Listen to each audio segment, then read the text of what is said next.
Carl Sagan could not have predicted 2020 was trying to tell us back. Well, I can tell you we shared it with America, but I can't share it with you. Okay?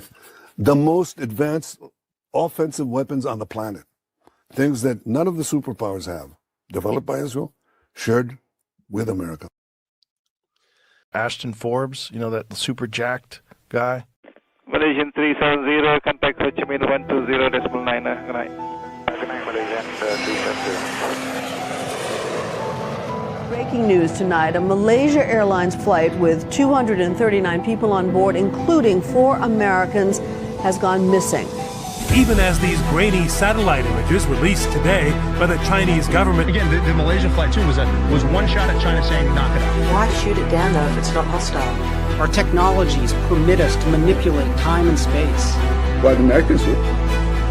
They leave distance annihilated. This country is very powerful. Far more powerful than people understand. We have weaponry that nobody has any idea what it is, and it is the most powerful weapons in the world. Not even close. I remembered the line from the Hindu scripture, the Bhagavad Gita. Vishnu is trying to persuade the prince that he should be his duty, and to impress him takes on his multi-armed form and says, "Now I am become death, the destroyer of worlds."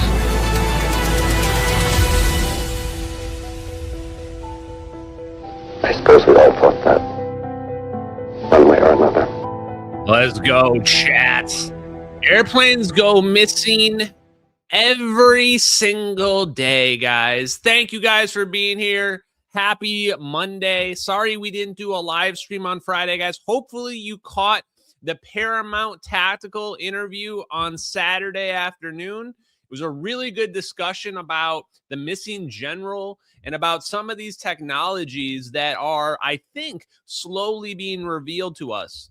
Tonight's show, primary focus is going to be on the big debate that was announced. I think it was Friday night. Jesse Michaels said that he got an interview with Eric Weinstein and Eric Davis, that they were going to lay it all out there. So we are going to talk about that, but I want to give my quick takes, my quick opinions on it before we jump into it. And then we've got some other topics, a little bit of news, and talk a little bit about the missing general because the situation is just getting weird. So buckle up, guys. Okay. Right off the bat, my opinion. Jesse set up the ultimate interview, the dream interview between Eric W. Davis, author of 6 of the Defense Intelligence reference documents, including the Wormholes one, the one about warp drives, extracting energy from the quantum vacuum, etc. Between him and Eric Weinstein, however he says his last name. And I expected to have the ultimate throwdown of physics ideas. And I have to say I was disappointed on all fronts. First of all, it's a 4-hour video. Ain't nobody got time for 4-hour videos on anything. Condense that shit down, edit it down. Slim the topics down. The first hour was complete horseshit that didn't even need to be included into the discussion. They spent an hour just talking about the idea of government cover-up. So what are we even doing here? This is a podcast with a guy that helped develop teleportation for the United States government. In addition to that, Eric Weinstein is so insufferable, I could not have lost any more respect for him. We're going to go through it and we're going to play some of the clips, but absolutely, completely insufferable. And I came away with the idea that Eric Weinstein thinks that he's smarter than Einstein and that he's going to be the one that figures out the next general relativity, the next big thing. There's going to be a lot of criticism of Eric Weinstein in tonight's show. So if you're a fan of him, I apologize. It's not personal. I just think he's absolute trash and his takes are trash. Eric Davis It felt like he wasn't even trying. It's like he's sandbagging the interview. It was so awkward at one point, and I hope I play the clip for you guys tonight, that Jesse Michaels had to get Eric Davis to defend his own ideas. Eric Weinstein's going, this is stupid, this is silly, this is nonsense. And Eric Davis is going, yeah, it is, it's stupid, it's silly, none of it makes any sense. And then Jesse Michaels has to jump in, but he's going, but you're saying we can teleport things. And then Eric Davis goes, well, there's nothing in the laws of general relativity that say you can't. I don't see any reason why you couldn't teleport something. It's like, if you're not even going to defend your own ideas, what are we even doing here? What are we even doing here? If you're just going to sit there and agree with every stupid shit take that Eric Weinstein says, what's the point? And Jesse Michaels, at least credit to Jesse Michaels for getting the interview together, but you gotta come in with a better plan than just put the two dudes at the table and see what happens. How about some moderation? When Eric Weinstein's on his third 7-minute rant about history that no one gives a shit about, maybe we cut him off. Maybe we cut him off and say, hey, let's just get to the point. I don't need a 7-minute story for you to get to a point that you think general relativity is incomplete. We can figure that out without the long ass story. Let's just get straight to the questions. So that's my high level. If you can tell, guys, I was not too pleased with the discussion. And the main reason why I was upset with the discussion is there was no physics discussion happening. There was actually just no physics discussion. The only physics discussion that even happens in the whole interview is about extended electrodynamics. And in that, Eric Weinstein says he doesn't like it. And Eric Davis basically says, yeah, it's stupid. It doesn't make any sense.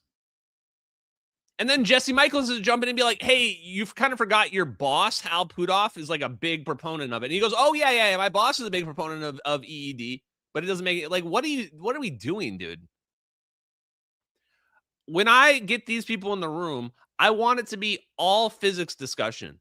I don't need to hear about the alien psyops. I don't need to hear about who did which physicist was the smartest, biggest brain one in the 40s during the Manhattan Project. It's just not relevant.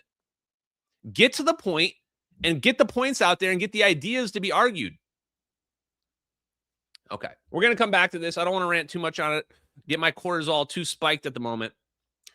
We have a couple other updates that we need to address before we get to the fun topics. Number one, MH370. Yes, it's in the news again. I actually forgot it was the anniversary yesterday. It was Sunday. I wasn't thinking about it. It was the 12-year anniversary of MH370 yesterday. And the Malaysian government finally put out an announcement and said that the most recent search in January was once again fully unsuccessful. The families were upset because nobody was getting any news about the missing plane. There was a search going on. So I just want to say, I told you so. All the people that were telling me they're going to find the plane, you're going to look so stupid. There was actually people for a couple days saying they did find the plane. This rumor was going around that they found something and they found the plane and they put a drone in the water. People were in my replies saying, they found the plane. You're about to look so stupid. Yeah, no, they didn't. No, they didn't. Now you all look stupid. Once again, for the 5th search, 5 searches now, chat. 5 searches in the South Indian Ocean. The most extensive search in human history by far. Never found a single piece of the plane. Not even one fucking piece. Not one. And you say, Ash, and they found some debris, not the search. The official search found literally nothing ever. Not one piece of the plane. And these are the people telling you that they know where the plane went. These are the people telling you they know where the plane is. It's not even a mystery to them. Have they found anything? Nope, never found anything in their whole lives. Never had any accomplishments whatsoever. Not even one. Not even the smallest accomplishment. Not even one piece of the plane. And they claim to know exactly where the plane is. And if you think that they're stupid, then you're a misinformation artist. Okay. That's all I want to talk about MH370 for tonight. Well, not really, because there are more connections that I think need to be discussed. But before we do that, a quick follow-up. If you watched last week's live stream, there was a clip that was made about Ross Coulthart. Ross Coulthart claims he knows the secret location of the magical portals. But only Ross Coulthart knows the secret location of the portals, chat. And you don't get to know where that is. He's already played this gimmick once before with the alien spacecraft that was too big to move, but he decided to double down on it. And now, predictably, people were calling him out. People were immediately calling him out and going, hey, man, you went there, but you can't say where it is again. If you just said where it was, then we would all be able to go there and this whole thing would be over. So here's Ross Coulthart's follow-up to the criticism that he's been getting on social media. I haven't even watched this yet, so we'll watch it together for the first time right now. I just knew it was going to be engaging no matter what. Yes, there is a portal in the United States. In fact, I suspect there are multiple. But this particular portal is... Oh, we've upgraded, chat. Chat, we've upgraded. We were at one portal before. Now we're at multiple portals. Now there's a whole portal network that Ross Coulthart knows about. Shit, chat. 2 years ago, portals were stupid. 2 years ago, if you were talking about wormholes and portals, you were a nut job. Now it's News Nation front. It's breaking news on News Nation now. In a highly guarded facility that is used under the U.S. Forest Service cover. There are men with guns who patrol it, and there are witnesses who have seen what are clearly people operating with the knowledge of the U.S. military in civilian clothes, walking into literally a wall. These witnesses are terrified. Let me pause you right there, bro. It's story's already not making sense. You're saying they're obviously military people in civilian clothes that are being witnessed by other people that are walking into wall portals. This is pretty compelling evidence. If any of this were even remotely true, I only have one question. Why did no one just break out their cell phone and just start recording, bro? If people are walking through walls in their portals or whatever shit you got going on, just record it. Just record it, leak it to the world, and now we're good. Surprised that hasn't happened yet. They're not about to stick their heads up on TV, but they are happy to talk to people like me. I've spoken to people who have told me about... Chat, I think I know why they're not willing to go on TV, and I don't think it's because they're afraid of the government coming after them. I think it's because their videos of their portals or their claims of their portals probably don't stack up to the evidence, would be my guess. But go ahead. The existence of this portal. I've been to the location. I am aware that it was the subject of extensive study by a team that was operating in the area for some considerable period of time. I'm told that there is technology that is being used to try to deaden the efficacy of the portal to stop things coming out or going through. So now we don't even have control of the portals, chat. Now these portals are like the mist. Now we got Lovecraftian monsters coming out of the portals, and you better be afraid. You better be afraid, and you better be afraid for your children too. We got aliens and interdimensional beings and portal monsters, and we can't even control the portals. Can't even control them. Shit's just flying through from every nether dimension you can imagine. I know it all sounds like something out of science fiction, but believe me, the United States knows a hell of a lot more about portals and interdimensional technologies than it cares to admit. Okay. Let's just separate the chaff from the wheat real quick. Yes, the United States knows a lot more about portals than they want to admit. They know a lot more about the science of portals as well. That's fine. I'm with you there. Now, when you're claiming there's a magical portal system of people walking through walls and shit like that at secret bases that nobody can see, that you've been to, but you won't say where, that's where you lose me. If you just focus on the United States government knows more about portals, here's a bunch of scientific papers about wormholes, we'd be good. We'd be all Gucci. But you go ahead and you turn the crazy up to 13 for no reason whatsoever. No reason whatsoever to start making these crazy claims that can't be verified. No reason whatsoever. And the other big part about it is this, is that when we watch the MH370 videos, we can tell that we are obeying the laws of physics, hard enough as that is to believe.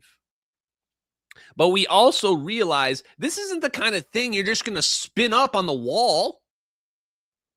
Those might be a fusion bomb going off on the plane. Those orbs spinning around the plane are like a fusion bomb.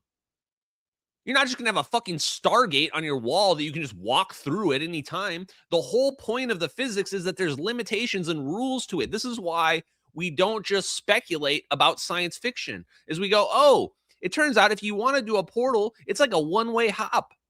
It can't just stay open. Or at least there are major challenges if you want a portal that's staying open because the two sides, their time is not flowing at the same rate. One side of the portal's time can be flowing at a completely different side of than the other side of the portal. That's a big problem. So, let's let this man finish here. He wasn't done. I cut him off too quick. And at some stage, they're going to have to tell the public the truth. Otherwise, it's all going to come rolling out in an absolutely catastrophic way. What more can I say? The portal or portals that I'm aware of, but believe me, it's an extremely sensitive, highly guarded, secret military facility. Don't try and access there. If you're speculating about where it is, you'll get killed. Okay, guys, sorry. You can't go there. I know where it is, but you can't go there. If you go there, you'll be killed. But I was there, and I'm fine. Also, I'm saying, doesn't it seem kind of weird the way he said that? Like, he almost was, like, threatening the deep state people. They're going, he's saying, oh, these people are going to kill me and what have you. But he's going, this is going to come out. They better tell the truth that this is going to come out. That's almost like he knows what the truth is, and he's being like, hey, you guys better tell the truth. People are starting to figure it out in the public. Like, that's what that feels like to me for Ross. Because he probably knows the MH370 videos are real and he's just covering it up for the government. So it's stuff like that where he's looking at us and he's going, he's literally thinking about us and he's going, these people are figuring it out and we can't cover it up anymore. So you better start saying something here because it's going to start getting really awkward in the next few years. And that's the reality. It is. I know where the portal, I can't say because you'll get killed if you go there. There is a determination by the sections of the national security state that are aware of all of this to keep it quiet, to hide it from you, the general public. I have no idea why they think they can continue to maintain such a degree of secrecy. It's going to blow up in their face. But I'm very sorry I can't tell you any more right now. I'm certainly causing mischief. These people, like, this is just one giant theater kid situation, right? That's what this feels like to me that we've got going on here. It's like the most serious, important topic ever being treated like it's in middle school by theater kids. That's what it feels like here. Can somebody just say something definitive, say something verifiable, say something that we can actually get grounded in reality? Well, maybe President Trump can help us out with that. Because President Trump, he's been talking a lot. And I told people Trump was going to be the person that gave disclosure. He loves to talk. He loves to get credit for things. People are saying, no, he's never going to do it. The deep state won't let him. Trump does whatever the hell he wants, chat. Here you go. Bring out the lasers, chat. Break out the laser beams. And the laser technology that we have now is incredible. It's coming out pretty soon. Where literally lasers will do the work of, at a lot less cost, do the work of what the Patriots are doing or what other things are doing. The situation was very quickly approaching the point of no return, and the United States found it intolerable, in my opinion, based on what Steve and Jared and Pete and others were telling me, Marco, so involved, and the laser technology. So the laser technologies that we have, so impressive right now. You say, Ashton, so what? Lasers aren't magical. Lasers are just normal things, chat. And I say, are they though? Are they though? So guys, first scientific paper of the day. Actually, it may only be one scientific paper of the day. Maybe the scientific paper of the day. Get this knowledge into your membrane right now. You're not going to want to miss it. Are lasers important, chat? Yes. Why? What did we learn last week? Last week, we learned non-equilibrium plasma, non-equilibrium fusion is this idea that we're not just going to heat up. We're not just going to take this box and heat it up and hope that fusion happens in the middle. No, we're not going to do that. That's stupid. We're going to be smart, big brains, and we're going to shoot laser beams that are already energetic. Make them collide or do some magic stuff, whatever. This is where the plasmoid comes into play. We're going to have our laser beams collide, and we're going to produce our cold non-equilibrium plasma that's already tuned to fusion temperatures. Wow. How are we going to do that? How will we do that, though? Oh, it turns out we need super powerful lasers. Yes, pulsing the lasers also helps as well. You got it. Chat, I am so impressed by you right now. 2 years ago, we were all just a bunch of dum-dums. We didn't even know what electricity was. Now people are just screaming in the chat, chirp, pulse amplification, amplify your laser power. We need the lasers. Exactamundo. Let's take a look at this scientific paper we got here. Reactor for boron fusion with picosecond ultra-high powered laser pulses and ultra-high magnetic field trapping. That's my jam, chat. That is my jam right there. Why? Because we are going to trap our fusion with our magnetic cusp. Remember the Polywell device? Our Polywell device has got its rings on it. You trap the electrostatic potential in the middle. That's our magnetic trap, and we're going to shoot the laser beams in there. Pew, pew, pew, pew, and we fill it up with boron. And now we got our 8-neutronic fusion reactor. It's that simple. That simple. So, found a paper by George Miley, the George Miley of fusion, cold fusion, of black projects. Pretty sure this George Miley guy was helping them build the orbs. Pretty sure he was directly involved. Stop, chat. Stop cheating, chat. I see you're cheating in the comments. You guys are reading ahead, and you're ruining the fun for everybody. Exactly. But as you can tell, this paper is Yahtzee McGee's axe all the way to 11. I don't even know what that means. Introduction. In the search for the aim of high energy production by nuclear fusion of light nuclei, an alternative may be available by using laser pulses of picosecond durations and powers in the range above dozens of petawatts, up to terawatts of power. The essential difference to the highly developed laser fusion by using huge lasers with nanosecond pulses for more energy, now with achievements of the high foot operation, is that non-thermal forces, non-equilibrium, non-thermal or cold, non-equilibrium, non-thermal forces of laser pulses are used in combination with the recently achieved ultra-high magnetic fields for trapping the plasma. In addition, use is done by the avalanche reaction of fusing light hydrogen with boron-11, with negligible problems of radioactive pollution and direct energy conversion from alpha particles. Chat, what's wrong with me? Have I been cursed? I understood all of those words. It was like reading an alien language that I should not have understood. So let me break that down.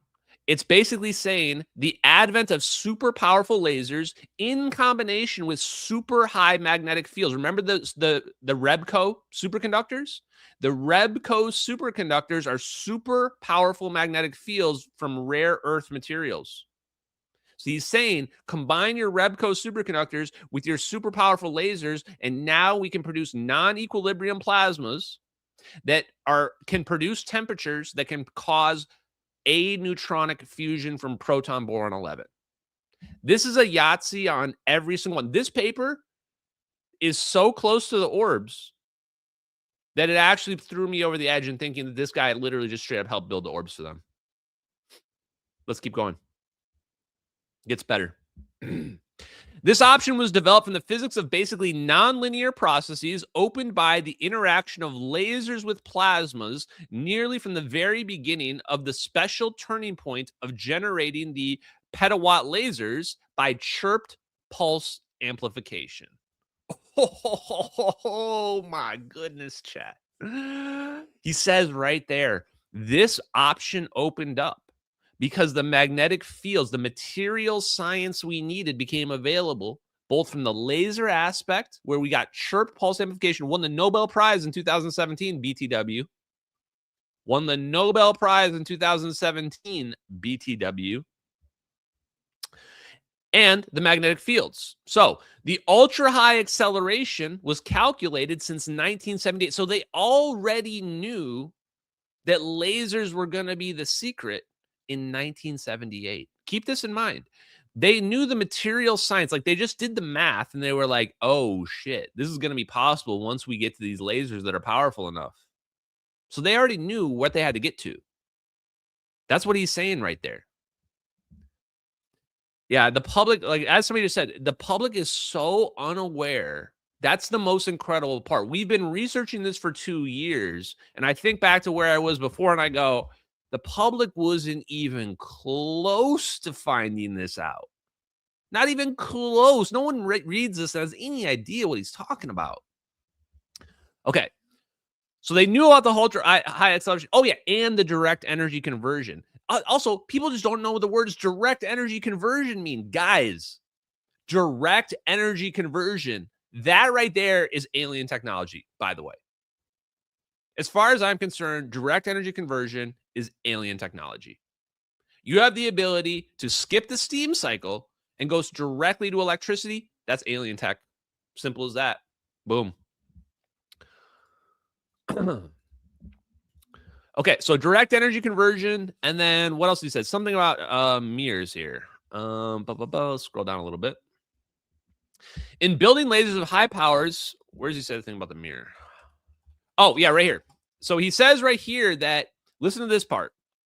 New laser architectures based on existing high-energy petawatt technologies for productions of 200 petawatt laser pulses from a single beam of lines existing in the National Ignition Facility. Remember, John Knuckles is the one who set up the National Ignition Facility. We know the guy that started the NIF, John Knuckles, famous physicist from our engineer. And he says right here, NIF-like lasers, the lasers in the National Ignition Facility can be reduced in size by many orders of magnitude after short laser diode pumped neodymium glass laser amplifiers.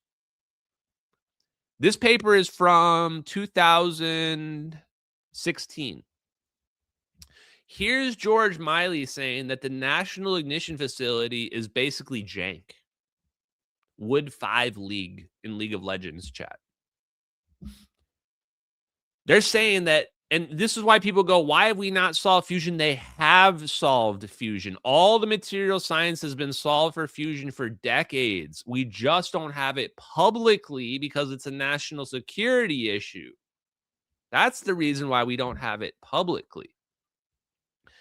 And then somewhere in here, he says something about, yeah, here it is. Plasma mirror techniques can evaluate to what degree the contrast is necessary where it can be explored what initial density profiles of the irradiated targets should be used for optimal conditions of the nonlinear force-driven dielectric explosion. Now, what he's saying right here is that just like that CIA lady was saying, he's saying that we can calculate the reaction that's going to happen from fusion, and we can tune our laser beam to the perfect possible thing. If we tune our laser beam here perfectly, we can set up the situation where we have the exact reaction that we want to get for our non-linear non-equilibrium plasma to be produced. And then he talks a little about the avalanche reaction, which I believe is related to the fact that you're using proton boron 11, and we already know quite a lot about that. What I did find interesting was this, though. Remember, when we were talking to Grok the other day, and we asked Grok about producing non-equilibrium plasmas, it said that there would be a resonance condition. This is key. This is the felony physics right here, guys. This is the shit that's probably classified. I don't know for a fact, but I assume it is. Grok said, not only can you produce these highly efficient aneutronic fusion reactions, but there's a certain resonance, a certain frequency that causes the cross-section to skyrocket, aka way more fusion to happen. And Grok said it's between 600 and 700 keVs. That's the energy level. Between 600 and 700 keVs, there's potentially a resonance condition that gets met where suddenly fusion is just going crazy, much higher than normal.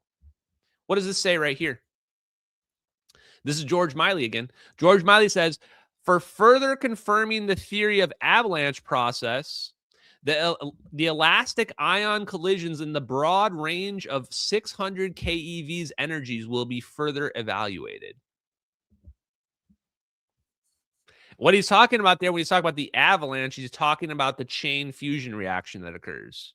He's like, once the fusion reaction happens, you have all this chemical reaction happening. This product gets created. This creates another one, and you have this avalanche occur. And it's saying right here, we want to take a look around the 600 keV range. So he's saying, I did some quick math or just from his experience, and he's saying this range is probably where you're going to find the best reactions. Right within where Grok was saying. Okay. And then this is just a pretty interesting thing. The scheme for designing an HB11 reactor. Now, I'm not going to go through all of this, but at the very middle, you have your gas, your boron target, and you're shooting it with your lasers here. This is very similar to Polywell, very similar to field reverse configuration. The idea that you're shooting your laser into the target in the center, you're going to have your plasma get created in the middle of this thing. Interesting. And it's literally a sphere, literally a plasma sphere here as well. So I'm very curious to see what this would look like if we saw one of these things operating. And I think some of these plasma fusion companies, like why people wonder, have I been ribbing? Not really ribbing, I guess, but been asking David Kirkley a lot of questions. I think these fusion companies, they're going to have seen these plasmas that look a lot like the plasmas in the MH370 videos. Okay. That was a little more science than I thought, but there you guys go. Now, guys, everybody in this live stream, all of you, can say, I learned science today. Amazing. What a feat. Brag to your friends. Now, next topic, chat. The missing general. We have these lasers. We have this advanced technology. And the question is, where does this technology come from? Some people say it comes from aliens. Some people say it comes from ancient civilizations. Some people say it comes from angels or demons or advanced interdimensional beings. Other people say it's all a psyop and we invented it. Tesla figured it out. End of the day, I don't really know. I don't really know exactly where it comes from. I lean towards the fact that it's all a big psyop. I lean towards that. What I do know is that people know the truth. I spoke with Paramount Tactical Gary Melton, friend of the show, on Saturday about this. There is no way that people don't know the truth of where this technology comes from, of the origins, or if you go up far enough, the number of people becomes less and less and less. Even Eric Weinstein brought this up to Eric Davis. He says the compartmentalization must be so strict that if you really boil it down, there's only a few number of people that really know the truth. Absolutely. One of those people that would know the truth is the missing Major General William McCasland. Now, why can I say that so confidently? Because this guy was the commander of the Air Force Research Labs, guys. Commander of the Air Force Research Labs. I think I had his history up and I lost it, but I'll see if I can snatch it here. And I did a cross-reference. I had Grok cross-reference the posts. Actually, I'm skipping ahead here. I'm going to go ahead and go all in on this right now, guys. I believe that one Twitter user, there is a very high probability that they are the missing general. That they are literally the missing general. It seems insane that you could possibly identify the missing general as a Twitter user out of all the anonymous accounts. But I will remind you that I found Edward C. Lin. I will remind you I found Edward C. Lin. So I am going to go ahead and post this, and you know what? Probably going to end up being wrong at some point, but I think this is compelling enough that we have to go with it, because if it's true, if this is true, what I'm about to show you here, it's proof of MH370. This is the reason why we've got to push this. Okay, here's the deal. There are people that I've been interacting with, mostly anonymously, that are in the know. And usually I can tell pretty quickly when someone's in the know, like for sure. I don't always know, but I usually can tell. And a couple of years ago, I ran across this account called TMB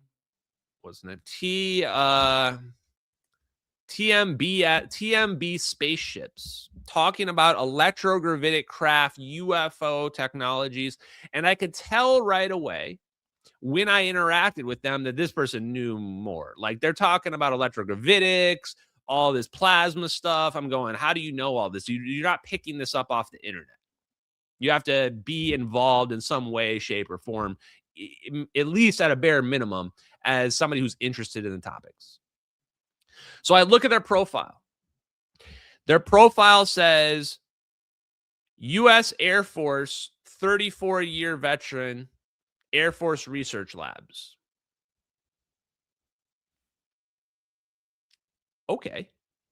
So I messaged them and I said, who are you? Who are you? I mean, and usually if I send you a DM and it's who are you, that means I know you're somebody. I know you're somebody. And the response I got back was, in fact, I'll just read it to you guys now. I'm not going to show my DMs because they'll show my other ones, but I posted it so you guys will know. And he hasn't replied, by the way. So this is my real. He says, I am nobody. I am unimportant. We should not talk yet. You do good work, and God bless you, Ashton. This was September 21st, 2024. That was 1 year after the MH370 investigation began. Okay, so that was it. So I followed up and just said, well, that's an odd response. I got so much weird crap going on. No one's offering any straight answers. Thank you for the well wishes. If you want to know where this is going, I promise you it's going somewhere important. A year goes by. No messages. I never messaged him again. He never messaged me. I noticed his replies in my post. I saw some of his replies talking about electrogravitics. I monitored his comments pretty closely, actually, and I'm aware of him. And then I get this message on April 28th, 2025. So this was right after I found out that one MH370 video was Gorgon Stare. Right after I found out that the one video was Gorgon Stare, this guy suddenly sends me a direct message. And the direct message says this. Again, April 28th, 2025. I suggest writing a letter to DNI Tulsi Gabbard. Make letter structured. First paragraph. Background on disappearance of MH370. Name the DNI owned systems by name. Ask her to task DNI IG to research who is doing cover-up and where the plane went to.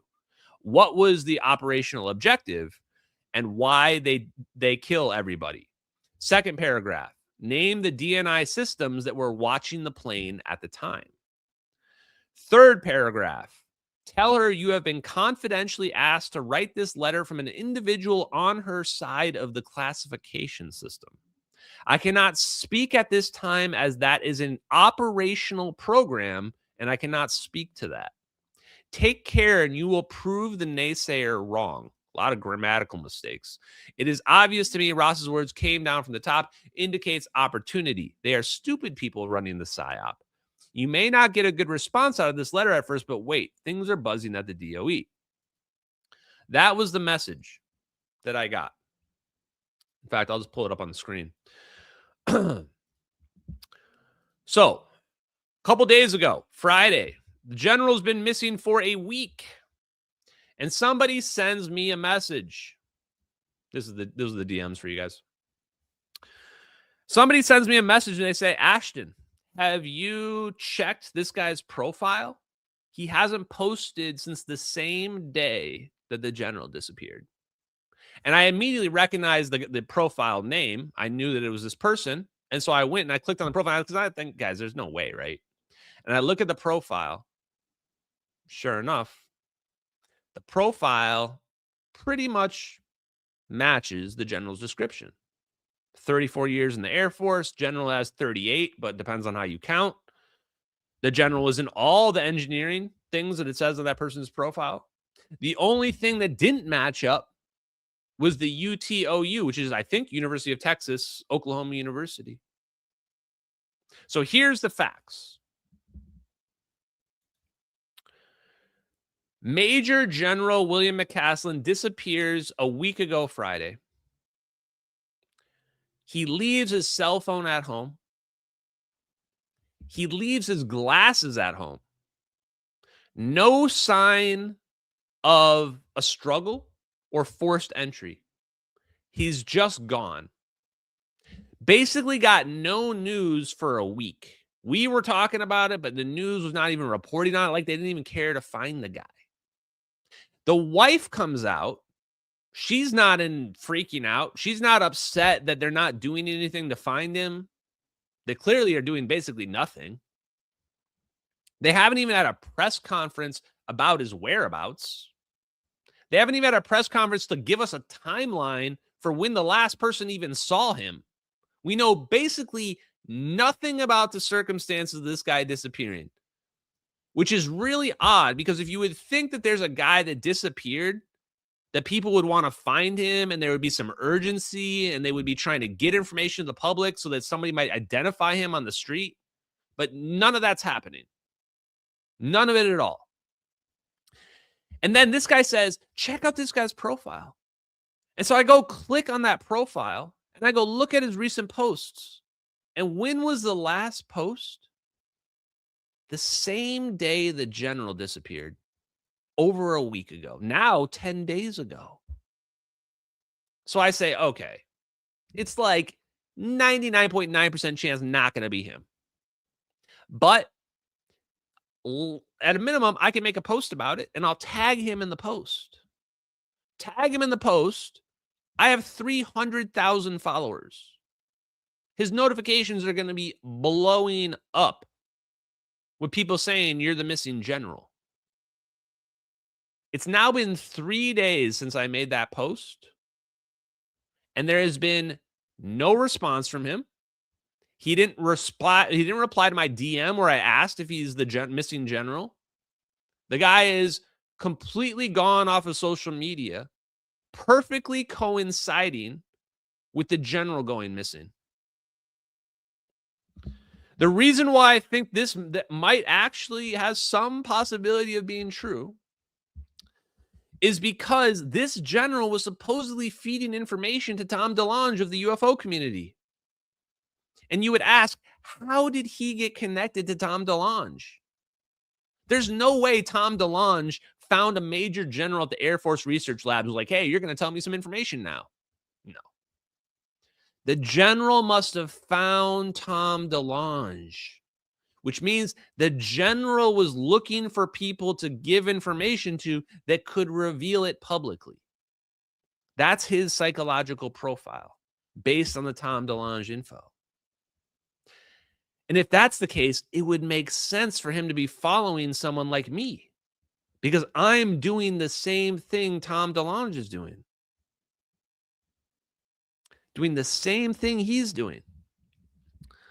So that's why it's pretty weird, because also the way, yes, there's grammatical mistakes in those DMs, but who knows? He's a boomer on his phone, typing on his phone. He probably just made mistakes, probably the autocorrect. Who knows? But the way he typed it almost seemed military to me. Like, first paragraph, this. Second paragraph, this. Third paragraph, this. That's how military people think. Normal people in the commercial sector don't think that way. Plus, that guy was literally in the military, at least the TBMS guy, at least he claims to be. So what I'll say is this.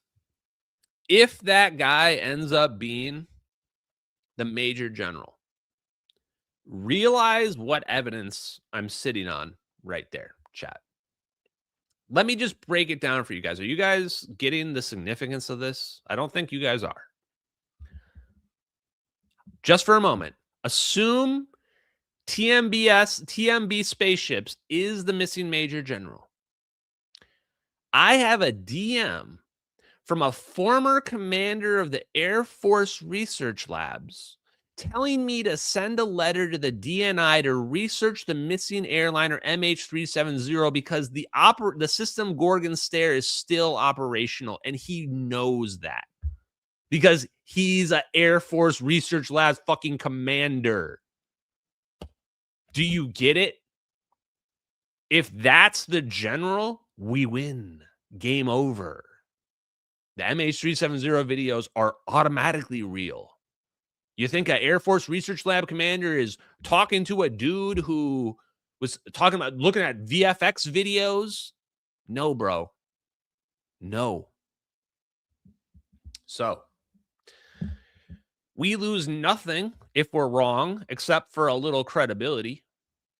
But if we're right, this is the craziest fucking story ever. If that's somehow the major general, we've got absolute proof. Why would a major general be sending me DMs about sending a letter to Tulsi Gabbard about this stuff? Oh, because he knew exactly this is how it played out. He was following me. If this is him, he's following me because he knows the technology is real. He's wondering to see how far I'm going to get with it. And then he finds and sees me figure out Gorgon Stare. He sees me figure out Gorgon Stare and he goes, holy shit, this guy found something. He's going to actually be able to do something here. And so he feels compelled to send me that DM and help out. He says, here you go. This is what you need to do. Because he knows how the game is played on the inside. Did I do it? No, I totally forgot. I thought that was all bullshit. I didn't think that guy was legit, chat. And I knew he was somebody, right? But I thought he was just a schizo sending me weird shit. So this is the problem that you have, is that a lot of people send you stuff like this, and it's hard to sift through the people that are like legit versus the people that are just total weirdos that send you crazy shit all the time. So take it for what it is. But I have to say, as every day that goes by, it becomes more and more sketchy that guy's not posting. And look at it like this. We can just wait this out. I want the general to be found. I'm very concerned about the general's whereabouts, and I know this guy knows about secret technologies, and I'm a big patriot, so I want this guy to be found safely. If he was picked up, I kind of hope we picked him up. But look at this. If that guy never posts again on his social media and the general is never found, can you imagine? Because we already tied the general to that account. So now if like 2 more weeks goes by, if a month goes by and that nobody ever posts on that account again and the general just doesn't ever show back up again, that's going to be really compelling evidence that that account was the general. And here's the other thing. We might be able to confirm that's his account. If that's really his account, his wife might know. His wife might have seen him on his phone on Twitter and be like, oh, I recognize that. I recognize him on Twitter. In fact, all we probably have to ask to confirm is like, is your husband have a Twitter account? If he has a Twitter account, that's probably it. That's probably it. So this is actually not a difficult thing to even confirm. Like, we just need somebody to go ask the wife, does your husband have social media? Is this his social media? If it is, game over. If it is, game over. This guy's been leaking anti-gravity secrets on social media for the last 2 years. He made his account in 2023. In fact, that might be the reason why he got picked up. If he disappeared and he got picked up by our government, that social media account's probably why. In fact, if that was the case, I'm surprised it's still up. If his account suddenly gets deleted or goes away, by the way, you guys better archive his posts. You guys better archive his posts. If that account suddenly disappears, we'll know. We'll know that was the general. Okay. So that's all I wanted to talk about on that front. But check it out, guys. I'll give you the full name of his profile, and I'll pull it up here for you. TMB spaceships. Here it is. Electric propulsive spacecraft and spacecraft systems manufacturing. Experience 38 years, active duty Air Force PhD engineer, AFIT, AETC. These acronyms right here, these really narrow it down. Like, this is exactly what William McCasland's background was. So, like, unless there's somebody else who spent 30 years in the Air Force that didn't somehow rank up to general, this really narrows it down, guys. It's pretty weird. So we'll see. There he is, guys. Check him out. And here's his last post, February 27th, the exact same day the general disappeared. Generate small local field, high voltage gap, geometrically placed, allows sustained D-well time in gap. Wow. Weird, chat. Honestly, guys, if this ends up being real, this is so crazy that if this ends up being real, that might be another Pulitzer Prize. That might be another Pulitzer Prize, guys. Can you imagine finding the missing general's social media account? Like, that's a needle in a haystack. I wasn't even thinking about something like that being possible. Imagine that's really his account. Shit. I mean, if that's his account, this is the biggest UFO news ever. It's the biggest UFO news ever because this guy's been on social. It's not even just my DM. This guy's been on social media posting about anti-gravity shit for 2 years straight. Read some of his posts. In fact, I'll pull one of them up. I tagged one of them just to read to you guys. I mean, you can just tell this dude's like in the know. One of these he's talking about trying to, in 2015, DigiKey reported me to the FBI for ordering 2 large Hamamatsu daylight photo multiplier tubes for his homebrew U.S. Air Force experiment. Here's a different one for you. This is just some examples of this guy's weird posts. Says something about Nazi models and the Foo Fighters. And here, oh, look at this. There are 2 Foo Fighters on a cutaway trainer display in a military facility near Sandia Mountain. Chat. Major General William McCasland lived in Sandia.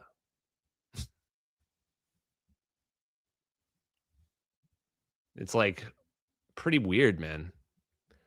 The general lived in Sandia. Here he is posting about it. So this isn't a direct confirmation, but I had Grok go and check all of his posts for any cross-referencing data to the general, and it came back with this as one of the examples. So pretty damn weird, man. I hope they find him, guys. Okay. Let's get to the major topic for tonight. The great wormhole debate between Eric Davis and Eric Weinstein. Now, right off the bat, the first 50 minutes of this thing, they're arguing over whether or not physicists are involved in the secret project. I can't believe we got to spend 50 minutes talking about this shit. So let's break it down. I'm going to break down all of Eric Weinstein's points and some of Eric Davis's points here tonight. Number 1, he says, why are there not physicists involved in the secret UFO program? It's all engineers. Why are there no physicists involved? This is why he doesn't believe it. Because the Manhattan Project had physicists.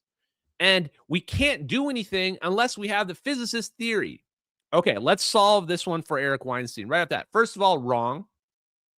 First of all, no one gives a shit what your physicist theory says is possible. This has got to be the most closed-minded, narcissistic, egotistical take possible. This idea that we need the blessed physicists to come in and tell us we're allowed to do this, that the physics will allow us to do this. And I can already hear Eric Weinstein. I know he's not going to watch this, but I can already hear him saying to go, no, no, no, no. It's not that even if we don't necessarily need to explain in order to produce it, we need to be able to explain the theory so that we can teach people how it works. Wrong again, Eric Weinstein. You're a complete retard. A, no, we don't need to understand how it works. And B, we definitely don't need to explain it to the public.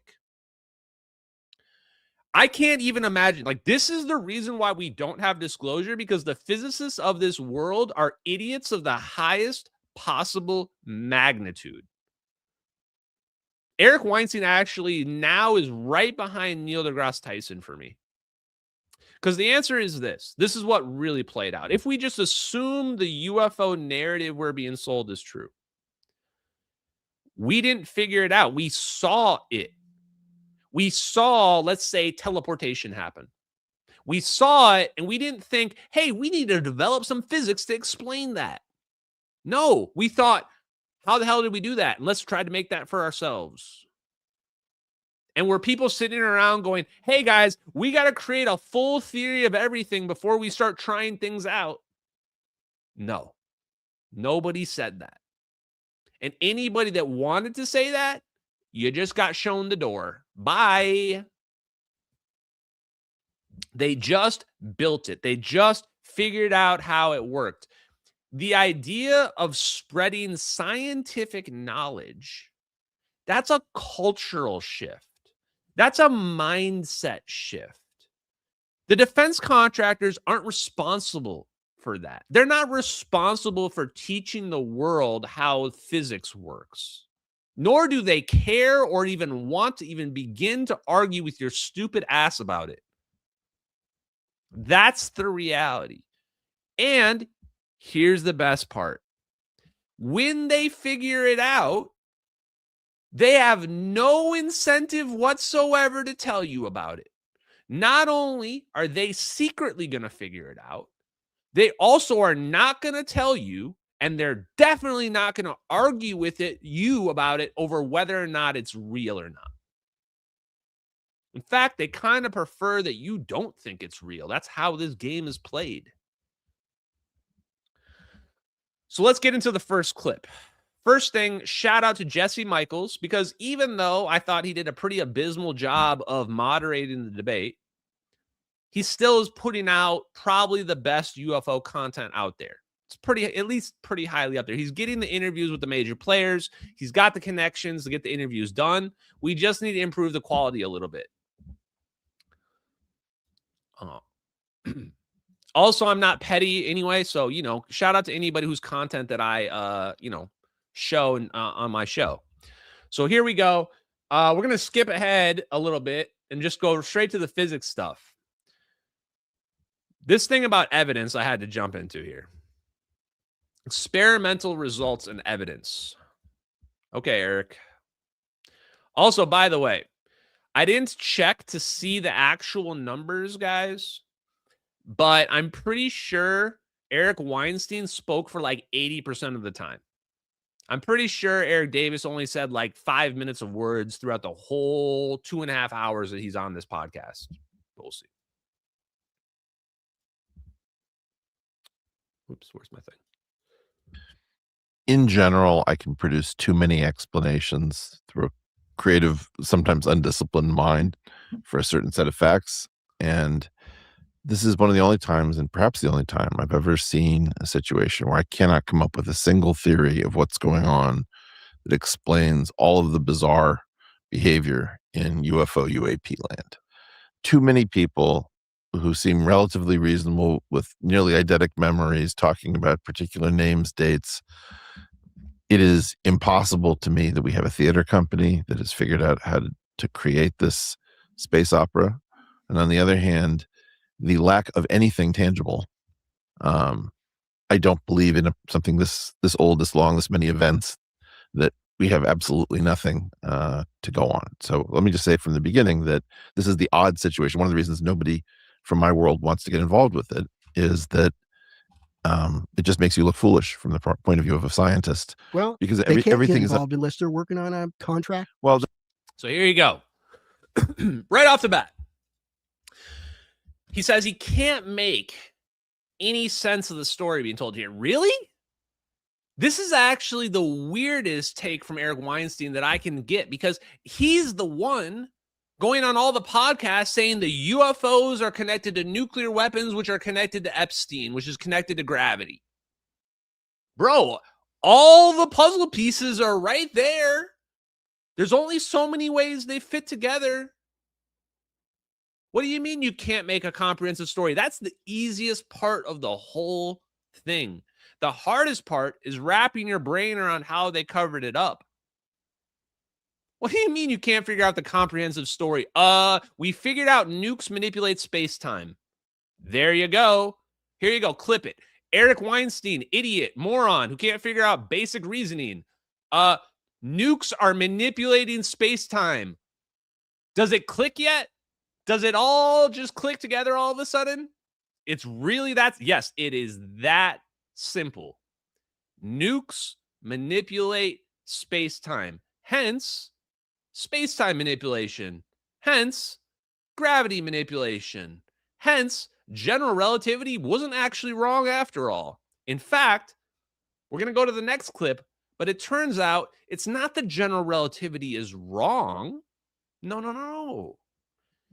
General relativity is right. That's the secret. Eric Weinstein, in his head, believes that you cannot take one step forward without throwing out general relativity. He says we have to have a completely new physical understanding of reality to do the alien physics, to do the alien technologies.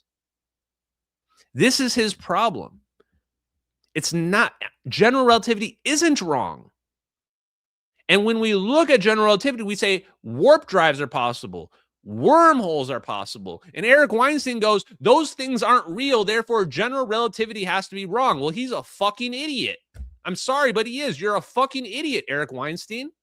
Somebody needs to say it to you. You need to be humbled a little bit, because you're not even half as intelligent as you think you are. Not even half. Literally the epitome of a midwit. General relativity is right. Warp drives are real. Wormholes are real. That's the secret. That's what they're... Can you imagine? Would you cover up wormhole technology? Of course you would. It's infinitely more powerful than a nuclear weapon. Does the story make sense yet? Why Epstein was trying to get involved in nuclear weapons engineers at Los Alamos and setting up his institute in Santa Fe Institute at Zorro Ranch? Does it make sense yet? How am I not there debating this guy? Eric Weinstein won't last 5 minutes in a debate with me. Not even 5 minutes, Chad, and I'm not even exaggerating, because we're going to have a physics debate when I do a debate.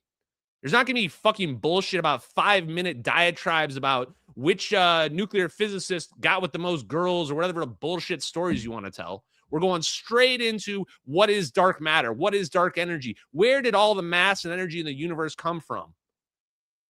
Is it only possible to violate conservation laws in the first time with the Big Bang, only that one time? These are physics questions. Ones that make you think conceptually. That don't just go, oh, well, I don't like the math here, so this doesn't make sense. I'm ranting too much, but let's go back to the clips. I actually didn't hear what Eric Davis said in response to this, so let's listen to this. Then they get a clearance. Sky is a big place. And I disagree. You said that one of the top government scientists, I can't think of his name, you would know who it is. Gosh, he was a physicist, and Hal Puthoff knew him. And he had a lot of clearances in the Manhattan Project, the Post-Manhattan Project, a lot of other high technology projects throughout areas of the DoD.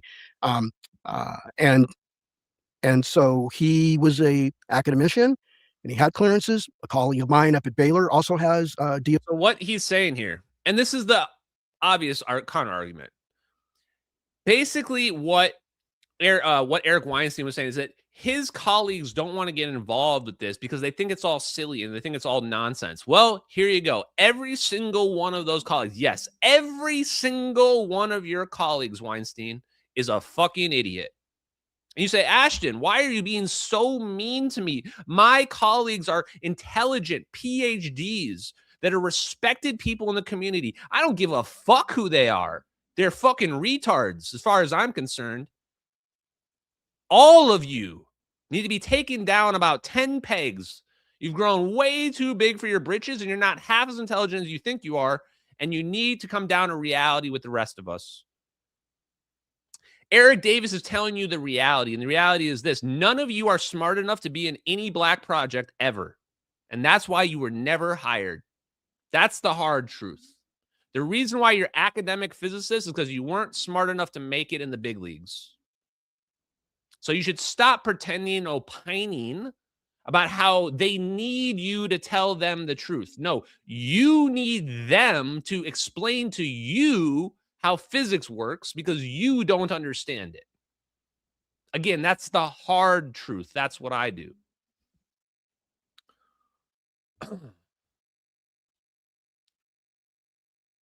Okay. Actually, this is coming up like right here. This is a clip. I can't remember where classifications, and he's working on classified stuff that you're not familiar with, you've never heard of. You won't get access to it. If you have a contract that requires a clearance, you will get access to something you don't know about in the public domain. I understand that there's a lot of stuff that's classified. We have an entire system of national labs. There's no question about it. I'm talking about like at the level of ground truth, right? Our two primary theories are the standard model and general relativity. Both of them are relevant here as okay. So here we go. Already, this is why I have no respect for Eric Weinstein. None. The ground truth. What the fuck does that mean? The ground truth of general relativity. Dude, just speak English, man. Just speak English. Stop speaking in riddles and shit. There's no ground truth for general relativity. The truth of general relativity is wormholes are mathematical solutions to it. Hey, you're a mathematician, right? Maybe you can understand what does it mean when something's a mathematical solution? Oh, that means when you take the math, they're proven to be real because the math is proven to be real. This is what Eric Weinstein hates the most. The facts aren't on his side. The facts show that wormholes are real in general relativity, and he hates that. Hates it. Limitations on what we can understand of the world we see. And if somebody has access to theories beyond those two, and they predicate manufacturing on it, and then we get the gifts of that manufacturing, just assuming that that story is correct, we should be seeing some very weird stuff that is not explicable, as if Newton was looking at Lorentz contraction. You would say, what the heck is that? And I love this part because, yeah, we should see, hey, chat, we should see some weird stuff that we can't explain if this physics was real. Can you think of any weird stuff that we might have seen that we can't explain if this physics was real? Like Lorentz contraction. Oh, did I just watch a fucking airplane teleport out of the sky? Oh, yeah, I did. Oh, look. This is literally classified footage. We're literally staring at classified footage, which I love, by the way. Watching an airplane get teleported out of the sky. Hey, guys. Quick, I'm going to raise my hand here. I think we might have missed something in physics. I have an ankling suspicion that we might have missed something in physics. Why? Well, because I'm watching an airplane get teleported out of the sky.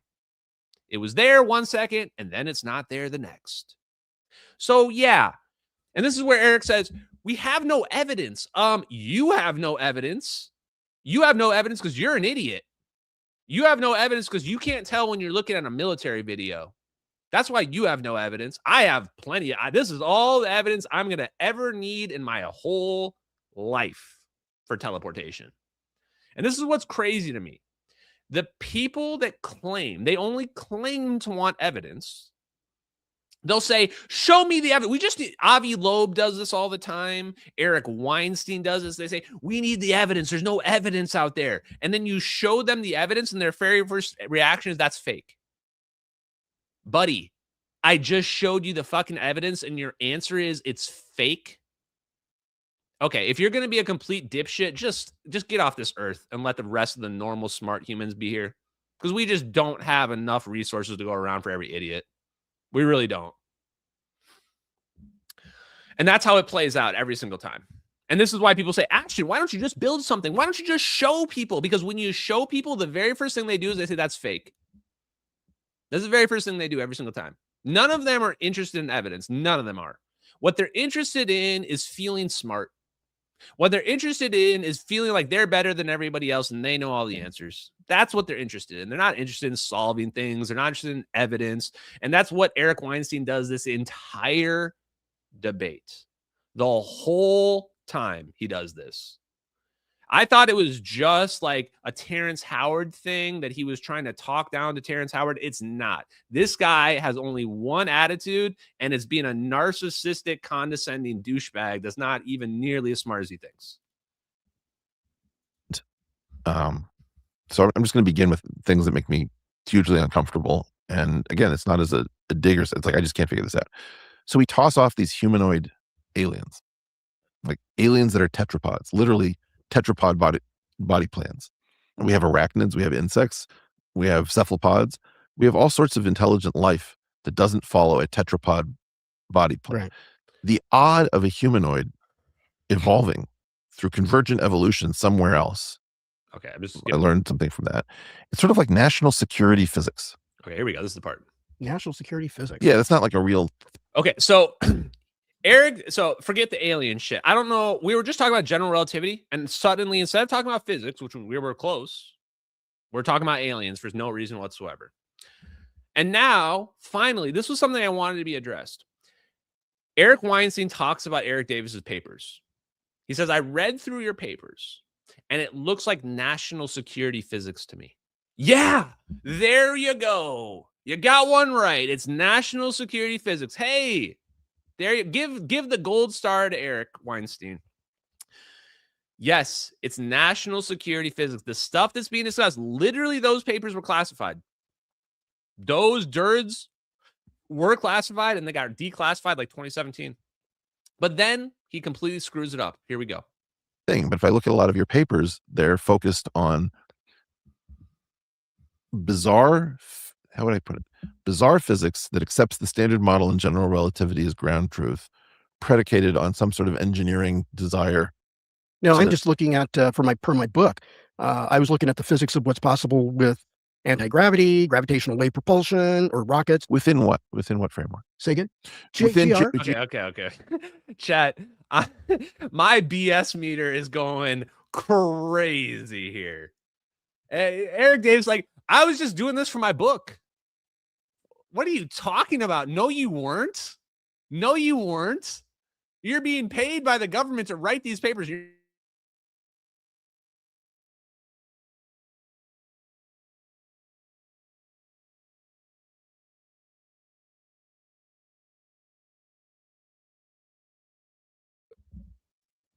Chat, can you guys still hear me?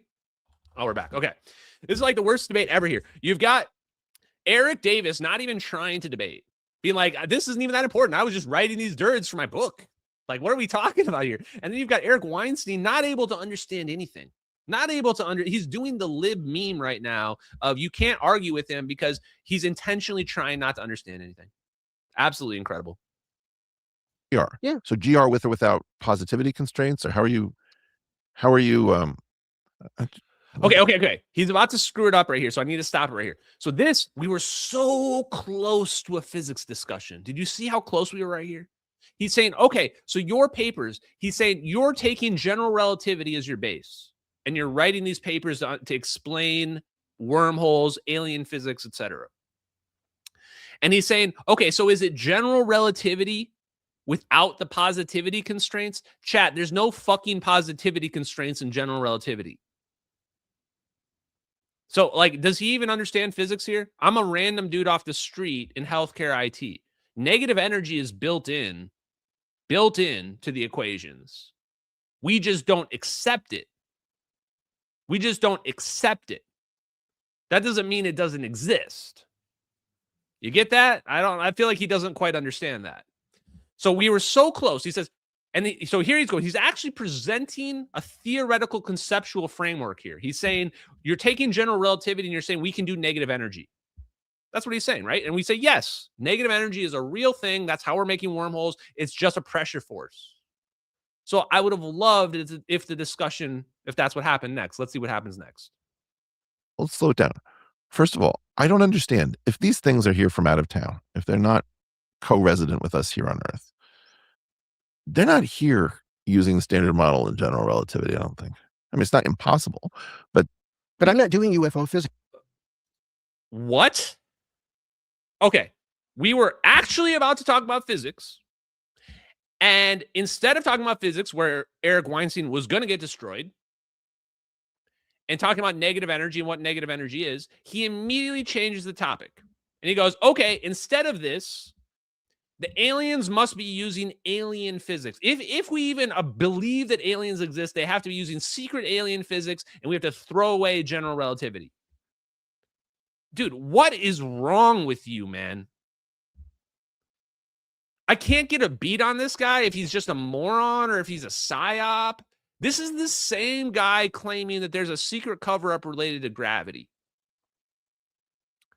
I guess in his mind, he thinks that there's like a completely different kind of physics out there that completely explains everything we already understand, and that it's being hidden in a vault somewhere, and that those people understand that secret physics. I don't even get what his mindset is. I'll say it again. We don't need to throw out relativity. Somebody put it in the chat. ER equals EPR. The reason why I'm saying that, you guys know what the E stands for? Spoiler alert, chat. The E in both of these, both stands for Einstein. Both stands for Einstein. And this is going to be relevant because Eric Weinstein does bring up a good point here in a minute.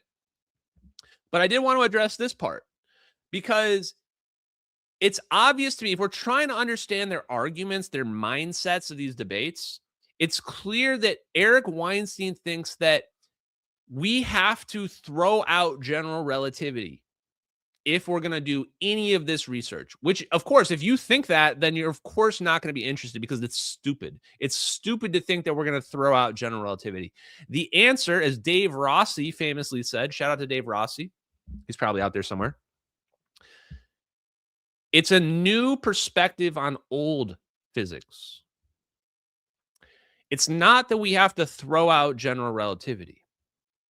Ferris Williams didn't throw out general relativity. Ferris Williams added an extra dimension. We get everything we have now. We get a little bit more too. That's the secret to the hidden physics. It's not that we have to throw everything out and find new secret alien physics. No. The secret was the physics was right in front of us the whole time. So to drive this point home, I want to make another point. Did you guys know that general relativity was vastly unpopular? People hated general relativity. It wasn't until I believe the 70s where general relativity started to be accepted. Do you know why they hated general relativity? Because it makes no damn sense at all. Time dilation does not make any sense in our normal reality. Can you imagine two twins standing next to each other and one of them is aging at a different rate? You would say that's magic. You would say that's breaking the laws of physics. But that is 100% real. And that's only possible because of general relativity. I've said it many times, but general relativity is the thing that breaks physics. General relativity doesn't make physics normal. General relativity makes physics weird as shit. The only reason why warp drives and wormholes are possible is because of that reality and general relativity. Because everything is relative to everything else. If you really simplify it, the problem is the speed of light is always the same in every reference frame. But the problem is, if I'm moving at a high rate of speed, how can the speed of light still be the same? It shouldn't be able to be the same anymore, but it is. That's the trick. So and this is where I'm saying, like, just put me in front of Eric Weinstein. I can argue this in front of a person on a podcast. I'm doing it live right now. And yet, Eric Davis doesn't even push back on this. These are the physics ideas that need to be getting debated. I'm doing propulsion physics for interstellar flight. I'm not looking at this from a UFO perspective. I'm doing this as part of. So maybe you can make this. So you're drives, wormholes, things like that. Okay. Yeah, I'm not doing this because of UFOs. I'm just saying, hey, if this is valid to any degree, and we could expect maybe or pray maybe that in the future we can engineer these things, this could be how UFOs move, because we're trying to develop this physics for exploitation as a technology for future interstellar and interstellar missions. So this is hugely important for me just to understand the context. If I understand, and please correct me if I'm wrong, because I don't want to push. You know what's crazy? I've got this plane in 1.25 and it sounds normal. These guys speak so slowly. Eric Davis is downplaying everything he's doing. I haven't seen a person toe the line this hard for a while. He's like, I'm not even studying UFOs. I'm just doing, just wormhole research for no reason whatsoever. The Air Force Research Labs just wanted a teleportation physics study. Doesn't have anything to do with UFOs. Bro, the problem with Eric Davis is he's just not a good liar, and he's not really good at deflecting the questions because it comes off so weirdly dishonest, especially when this guy is so passionate about this. It reminds me of the Rick and Morty episode, the heist episode. At the end of the episode, Morty is pitching his show to Netflix. And in the middle of it, he loses all his enthusiasm. The guy's like, it's like somebody just stole enthusiasm for his own idea. That's what I think about the whole time when I'm watching this debate. I'm like, Eric Weinstein's stealing the enthusiasm for Eric Davis's own idea in this debate. It's crazy. Okay, let's skip ahead a little bit, guys. We're going to run out of time. Okay.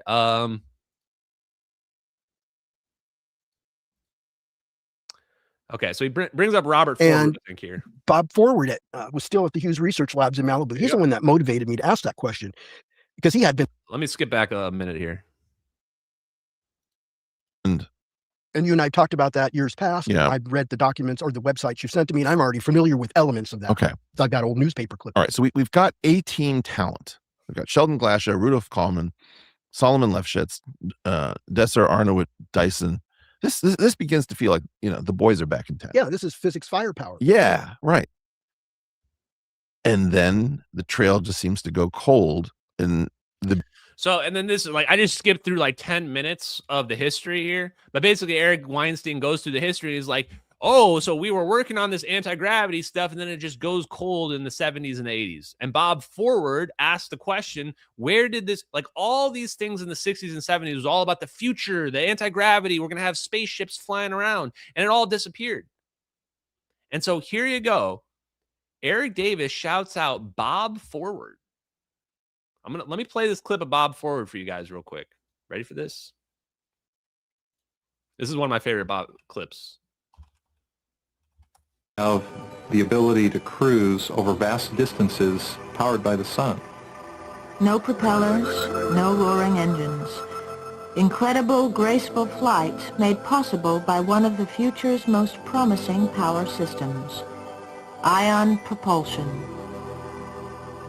Author and scientist Bob Forward is an expert on the future of transport. Ion propulsion is where you take atoms and put a charge on them, and then use that charge to throw the atoms using electric fields out the rear of the vehicle. Not convinced? Take a look at the ionocraft, invented by Alexander D. Seversky. A huge electric field charges up the air, ripping it into positive and negative ions, making the craft rise and fall on a mysterious electric wind.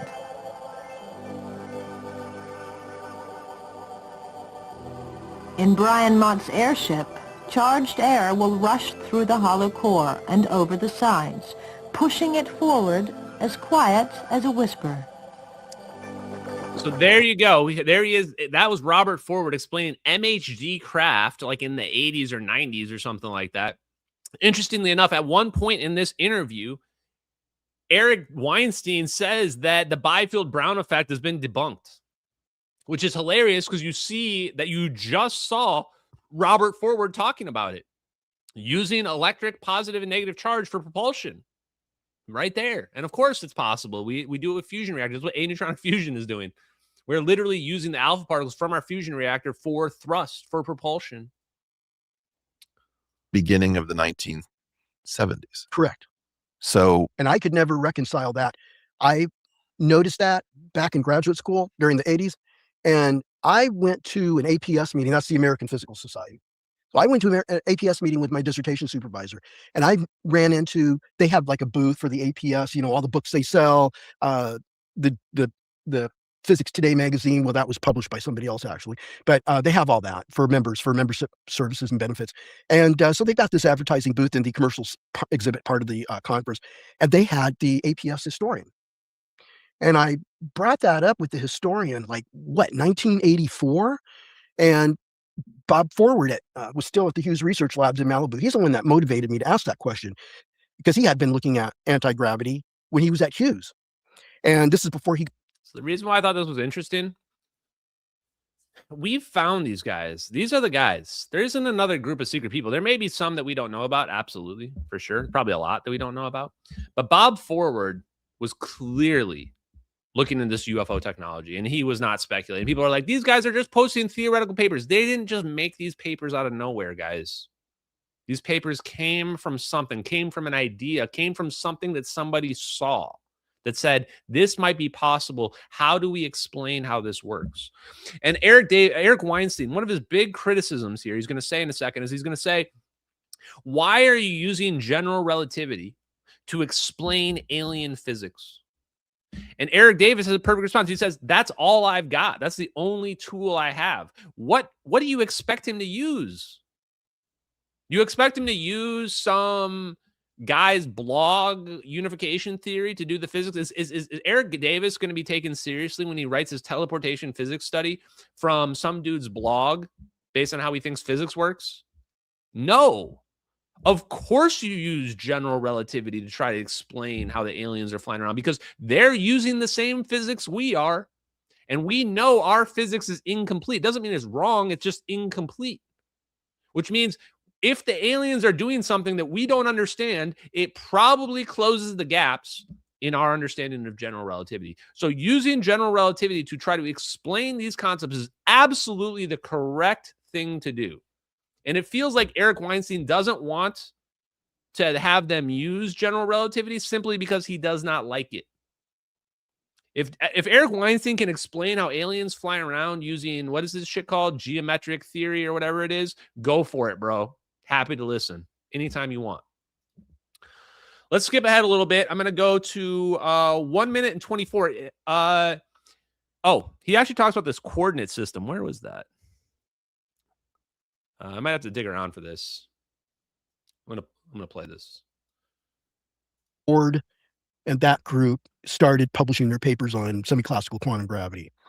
Well, but my point is, the physicists do not know their own history, just the way most academicians believe that peer review goes back to the founding of the Royal Society. And it's very clear that it comes from about 1965 to 1975. Okay. So what we've done is we've erased institutional memory of the physicist's origin story from the physics community. And this issue of quantum gravity looks like a cock-blocking. Leonard Susskind, one of the fathers of modern string theory, was on a show of a sister podcast, Kurt Scheimungel's Theories of Everything. And or maybe it was with Lawrence Krauss. And he says, we have to go back to the beginning. We have to question, absolutely, we got this wrong. If we don't go back to the foundations, I'm just thinking like, finally, it's breaking. He says the foundations, and he says, of string. That's very interesting. Very, very telling. John Aristotle Phillips is the guy who is at the center of that. There's another guy named Howard Moreland. So I'm looking for the spot. It's coming up here in a minute, and we'll find it. Eric Weinstein is going to ask, how general relativity can explain where a wormhole goes, which is very interesting. But this actually was a good story. It's a short one. The best ones are the shortest ones. Eric Weinstein explains that a guy was able to figure out how nuclear weapons work. Listen to this. Who worked for the Progressive magazine, and he had the assignment: see if you can figure out, with no knowledge of physics, the Teller-Ulam design for the hydrogen bomb. And he did it, and he did it because all of the information had been sharded and discarded and declassified. He basically put the pieces of the broken coffee cup back together by being meticulous. So it was an archaeology and reassembly. It was a reverse engineering program from the shredder of theoretical physics. Yeah, I agree with that. That sounds like it. Yeah. Okay, well, that violates restricted data, which is this bizarre doctrine that comes from the 50. Okay, dude, this guy is so slow, man. People are saying in the chat, like, how do you get through this? These boomers, man. I don't know how boomers do discussions like this. I can't just sit there. It's just so boring. But basically, some guy was able to figure out the hydrogen bomb because all the data is public. And the government went after him or thought about going after him, but they couldn't. The government could not go after him because all the information he used to figure out how nukes work was public information. And this now led to a situation where there is a blurry line between what a nuclear secret is, because the secrets for how nuclear weapons work is all in the public. And this is the craziest part. How has Eric Weinstein not put this together yet? You're going, hey, man, they're just straight up telling you that the secrets are in the open and you still can't find them. Everybody's figured out gravity manipulation except for Eric Weinstein, apparently. He's still sitting out here going, I can't see how this all makes any sense fitting together anymore. Everybody else has got it figured out. Random dudes are able to figure out how nuclear weapons are working with no information because all the science is public. You just have to start realizing that it's real. And there's a clip up here coming up. In fact, I'm going to play the clip right now. This one triggered. This is when I turned off the interview, by the way. Here you go. Not one of these proposals excites me. They're boring as sin. I'm sorry to say it. You're talking about people raised on sci-fi who want to be scientific. And by wanting to be scientific, they don't want to go beyond the two frontier theories that we have. And they've also said, I don't want to be uncreative. So the idea is, how do we come up with a wildly implausible story based on stuff that is solid? And at least with some of the other crazy stuff, I have a feeling at least they're trying to do new physics so that the implausibility goes down, but the speculative nature of the physics goes up. I think it would be much better to balance those two. I mean, that right there is it. That's the clip right there. Eric Weinstein thinks this is all boring to him. To Eric Weinstein, invisibility, warp drives, wormholes, all the stuff that general relativity becomes possible. He thinks it's boring. He thinks it's garbage. He thinks it's nonsense. I can't even imagine the hubris. How can anyone even call themselves a physicist if you're not willing to dream? Even if it was fake, you should still be interested in dreaming about the possibilities. The irony of this clip is Eric Weinstein is describing himself. He's the one that desperately wants to be considered an intellectual, that desperately wants to be considered a scientist, even though he's not a physicist, not an engineer, doesn't do research, as in any academic research into anything. As far as I can tell, he's only got a couple papers, if that, and it's basically just him ranting about his ideas. You, sir, are the epitome of somebody who desperately wants to be somebody who's considered a scientist who's not. Objectively, you're not a scientist. Not even close, buddy. Not even close.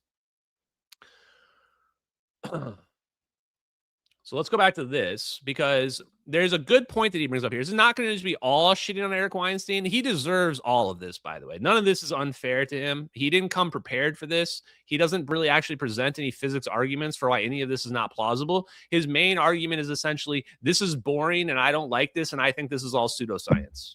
And if you ask him any details, he just starts telling stories about the 1970s. It's like, dude, why don't you explain to me why it's not real? And the reason why is because he can't. And this is the same reason why the physicists don't debate me. They know they're wrong. They know they're wrong. You know how all the debunkers try to say Ashton knows he's lying about MH370?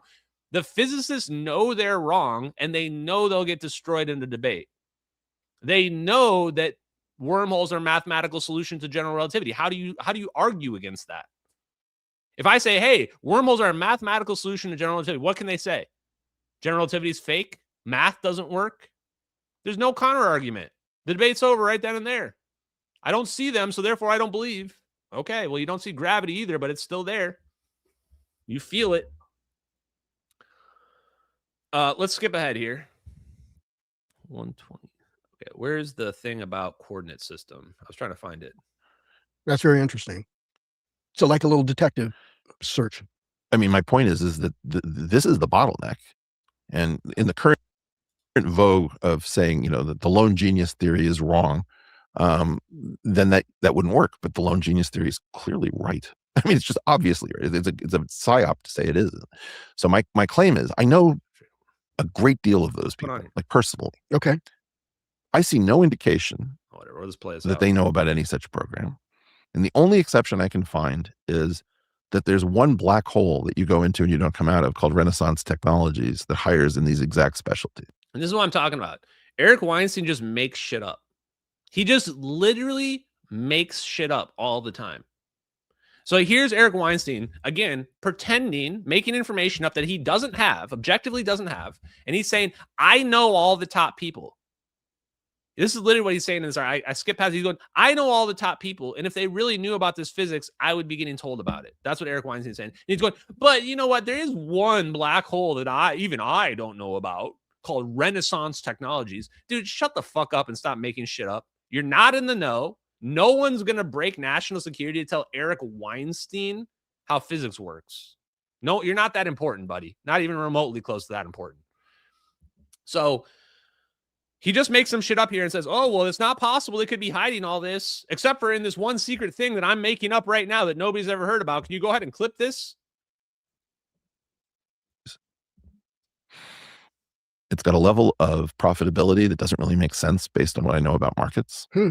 And it's got a secure campus. It's right next to Brookhaven National Laboratory, and it has the resources of SUNY Stony Brook. And SUNY Stony Brook has a math and a physics presence that is far above its rating as a State University of New York campus, even as a flagship. I wasn't aware of that. That's a okay. So at a bare minimum, I don't really we would say GR in the standard model, but I already know that even at the bare minimum, that's probably not even touching the truth. Right. I think what's happening is I think the UAP craft are manipulating the information domain, because I think that there's a. Oh, I think that was it. Hold on. Let's go back. In Long Island, correct? Correct. How do I mean, I think most people didn't realize.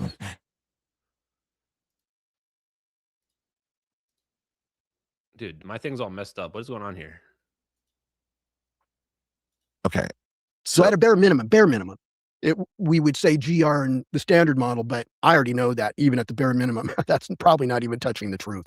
Okay. Right. I think what's happening is I think the UAP craft are manipulating the information domain, because I think that there's a subquantum domain of information. People talk about Shannon. I'm talking about Fisher information that Roy Frieden at the University of Arizona did a lot of research for 25 years on, published 2 books through Cambridge University Press on Fisher information, was able to use that to derive all of the major theories and principles of physics, including the Wheeler-DeWitt equation, from that being observed and the observer. So it's all based on the observer, which is quite a quantum statement. So it's I'd have to dig it up out of my phone to be able to read to you. So I'm probably just going to give you the context here. There's somewhere else in here, there's a clip where Eric Weinstein says that general relativity can explain wormholes, but it can't explain where wormholes go. This is actually a good point.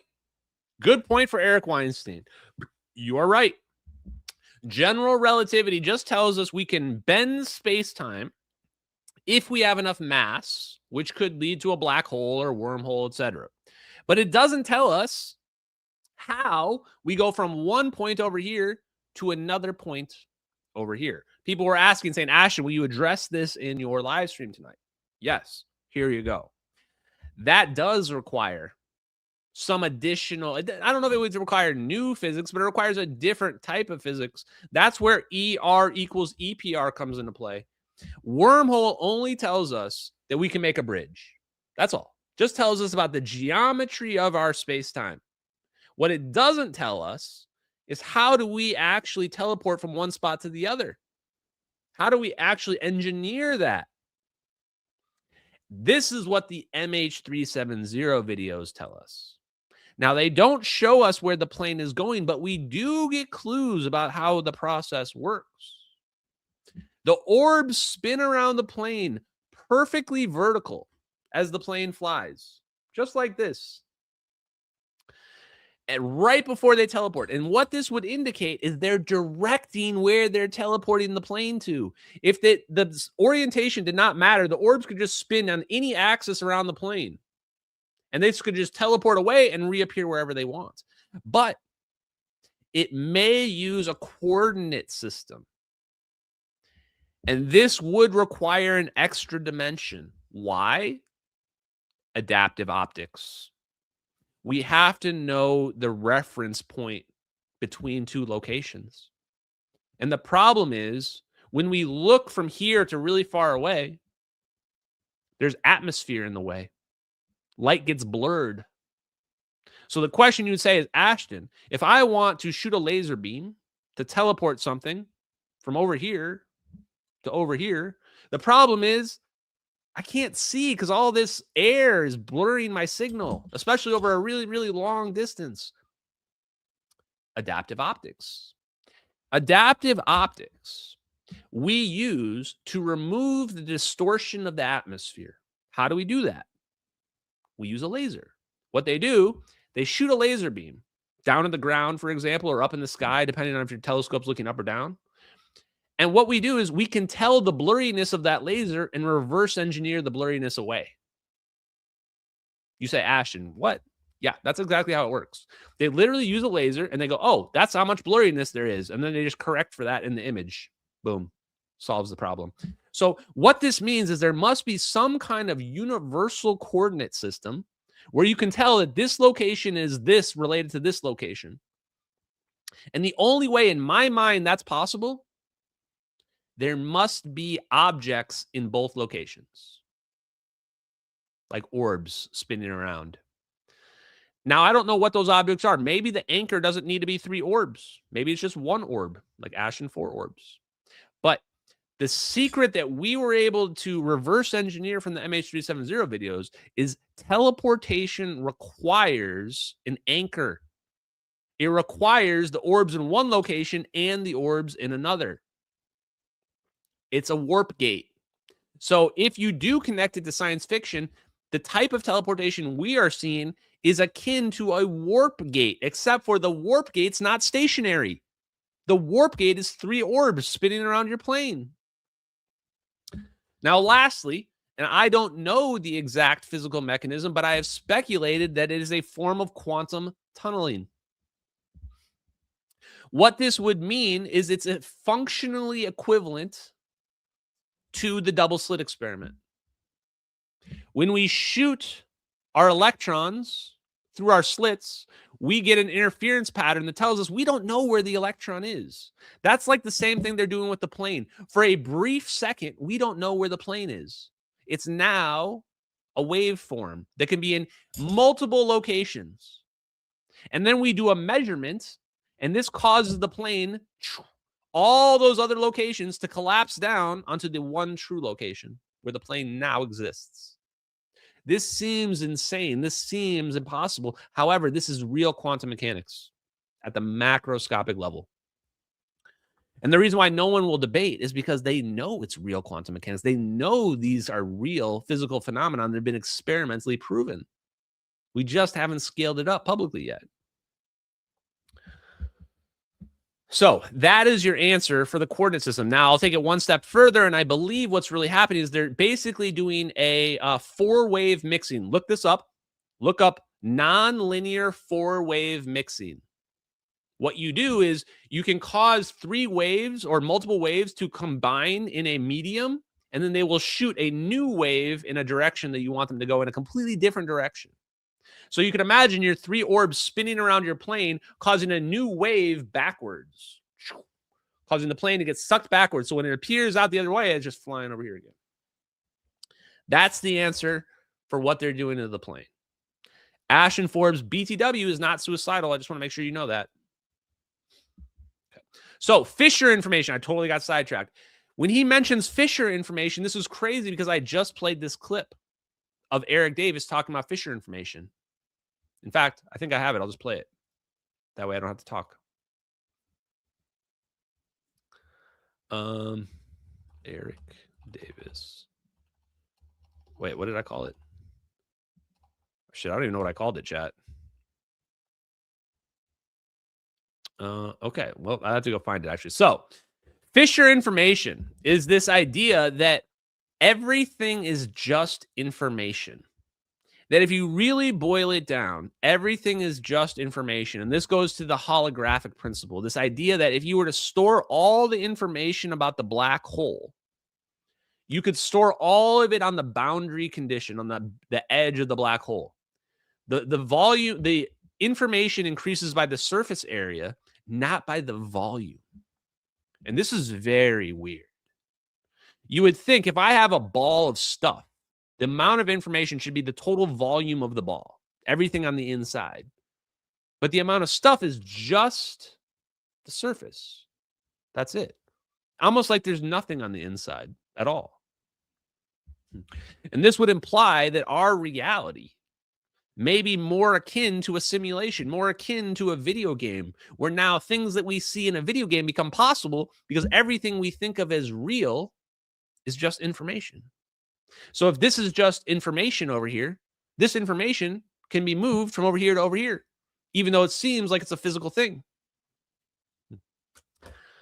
Okay, let's finish this up. Keep going. There's a few more clips I want to do. From which physics derives. New Scientist did an article on it, which was just brilliant. It was in the I'm not following exactly. late 60s, but late 90s, sorry. So look, right now, it's like, this is so good. It's like, he can't even follow a simple line of thought here. There was someone talking about this IQ thing where, like, if you're 30 points above somebody else, they can't even follow what you're trying to say. Eric Davis is trying to say that we need other ideas to figure out how teleportation is going to be engineered. General relativity just tells us we can make a wormhole. General relativity tells us wormholes are possible. General relativity doesn't tell us how you make a coordinate system to teleport an object from one location to the next.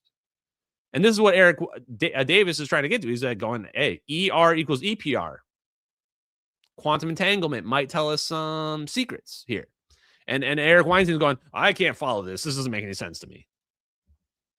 There's a vogue for if physics doesn't work, we can talk about quantum information and information theory because computers have money. And so it's a way for us to try to get money from people who know computers by making physics like information is the basic layer of the world. So I've watched that push for a change of variables, just like let's make black holes the new harmonic oscillator, the test object that we push everything onto. I really don't find that highly compelling. Like we basically have quarks, leptons, force particles, Higgs. We have this arena called space-time. It's all a model. The model is extremely good, but we don't live there. We don't live in space-time. No, I know that. Okay. It's not lines, curves. Bro, that's the easiest pushback ever. We don't live there. That's just a model. No, quantum entanglement is very real, and we absolutely live in the reality in which quantum entanglement is happening. By the way, perfect pause right here. Perfect pause. How is he not pushing back on this simple thing? This is almost like Eric Weinstein just throwing the layup up on here. Yes, we do. I think Eric Weinstein might be living in a completely different reality than the rest of us, guys. Points and manifolds. It's a physical space. Yeah. No, but it may be a manifold. I'm not saying that it isn't. I'm saying that because of the defects in these theories, that you're looking at an effective theory and you're trying to figure out what the parent theory is. Do you have any guesses about that? That goes back to some ruminations I've had based on quantum entanglement networks. People in Quantum Magazine had talked about the work they were doing on quantum entanglements and tensor networks, where they were able to show in a model how the Big Bang is actually a unfolding or an emerging of space-time and elementary particles and the interaction forces from entanglement networks. And I just don't know how long that how far that has gotten us. So good question here. He actually asks, hey, do you have any ideas on what the bigger physics is that's being withheld? And you can tell Eric Davis knows the answer. He pauses for a second. You can tell he caught a little bit off guard. And then he goes, oh, well, some people have said maybe it's connected to quantum entanglement networks. Maybe the Big Bang is one giant net of quantumly entangled particles that have been separated apart. That's actually a pretty good idea. I like that. It's a theoretical development, but I know that the initial stage of work that was done in the mid 2010s was pretty promising. I just haven't found any publications to show or inform me on where they've gotten with it. Let's talk about getting a craft across interstellar distances. Mm-hmm. You've got some kind of, and I want to be clear that I think propulsion may even be misleading, but there's something like, is there a method of conveyance? Let's call it conveyance.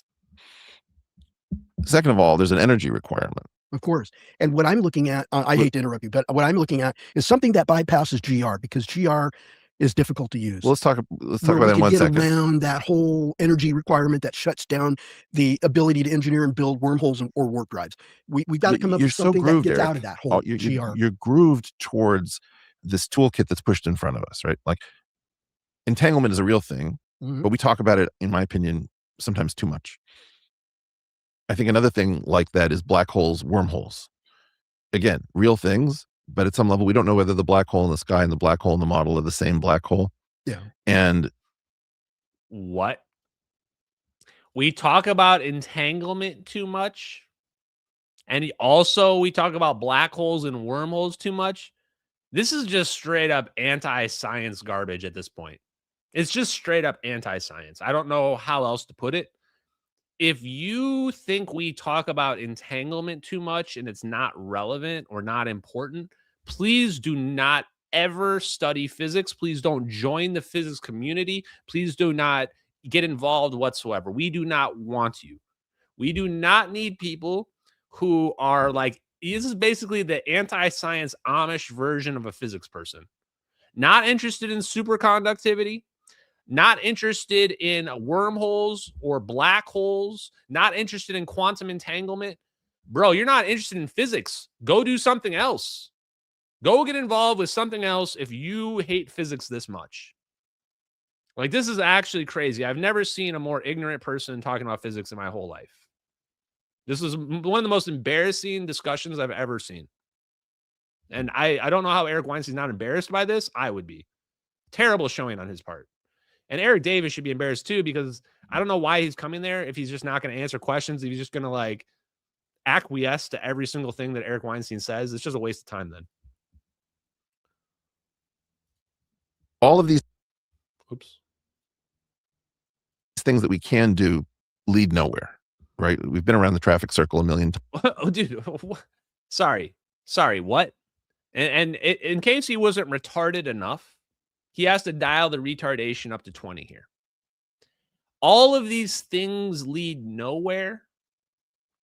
How stupid are you? You think quantum entanglement leads nowhere? Have you heard of quantum computers? Have you heard of AI? You think superconductivity, or you didn't say superconductivity here, I'm including that. You think wormholes lead nowhere? Well, do you think the Manhattan Project was a waste of time? Do you think the fusion bomb was a waste of time too? All of these things just didn't lead anywhere. How about fusion propulsion? Is fusion also a waste of time? Some people literally, I think they live in a reality in which we are at the pinnacle of all creation and nothing else will ever be created. Eric Weinstein's probably going to die thinking that he was the smartest man on earth and that we had solved everything. And he will be thought of as a simpleton, as a egomaniac idiot who couldn't even figure out the simplest conspiracy, even when all the puzzle pieces were laid out in front of him. That's the most generous opinion I can give of Eric Weinstein at this point. And by the third time you've seen the same 7-Eleven, you're starting to think something's wrong. Let's talk about GR as a problem. So in the standard equation in GR, this is the kind of shit bro, I can't even do this. Let's talk about GR as a problem. This is prototypical midwit, nonsensical garbage, right? Can we talk about actual physics ideas? No. We have to talk about GR as a problem. We have to have nebulous, non-specific discussions about things that we can't really nail down or define. We can't actually get into the physics of warp drives or wormholes. You just don't like them, so we're not going to talk about them. And instead, we're going to talk about how much you hate general relativity.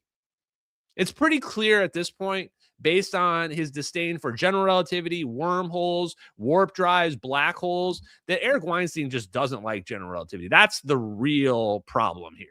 Obviously, he doesn't like general relativity. Bad news for him. General relativity is going to win out in the end. Okay. Really three terms. We've got the Einstein curvature term. The metric is constant in its own. He still has that was a 5-minute skip, and he's still talking, by the way, chat. If you have Lovelock's theorem and you lose the constancy of dark energy, you're starting to actually put general relativity in some peril. That's very interesting. I hadn't thought about that. Okay. Depends how you can. How many times does Eric Davis just go, that's very interesting? I haven't thought about that during this interview. I swear, Eric Weinstein or Davis only talks for like 10 minutes total during this interview. Of general relativity. But to continue with this, I don't believe that you can engineer these craft within general relativity or standard model in any way other than formally. So the Alcubierre warp drive is a formal solution to the problem because it leaves unaddressed how the weakest possible of all forces, gravity, could be employed at this completely different level to you know. Okay, let me address that. It's literally the most simple shit ever. How can a weak force become a strong force? Well, it turns out, number one, when you're in the vastness of outer space, even a very, very, very tiny amount of acceleration adds up over time. Number one.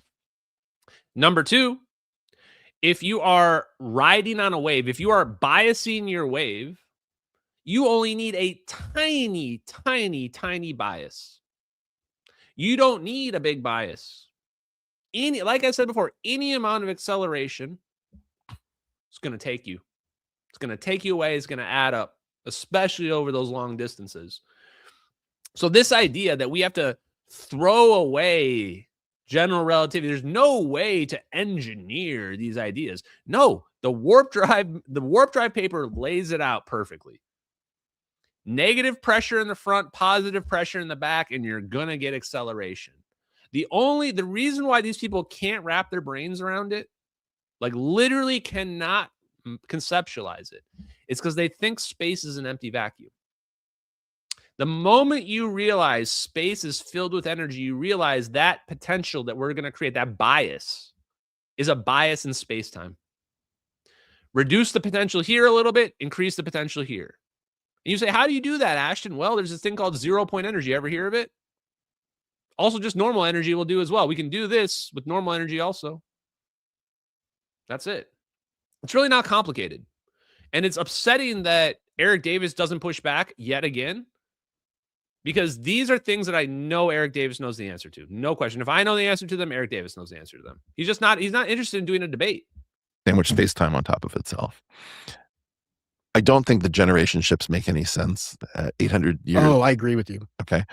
I don't believe that. In other words, we're going to accept the science that we have as if we can't do better science. And then we're going to come up with completely implausible ways of using it. And we're going to say those are the leading candidates. Dr. Davis, you should push back if you think traversable wormholes that biological material can go through is a real feasible thing. Jesse actually had to step up here, because Weinstein is just stomping all over Eric Davis, saying that his papers make no sense, saying that the wormholes aren't real, you can't do any of this stuff. And Eric Davis is just nodding along.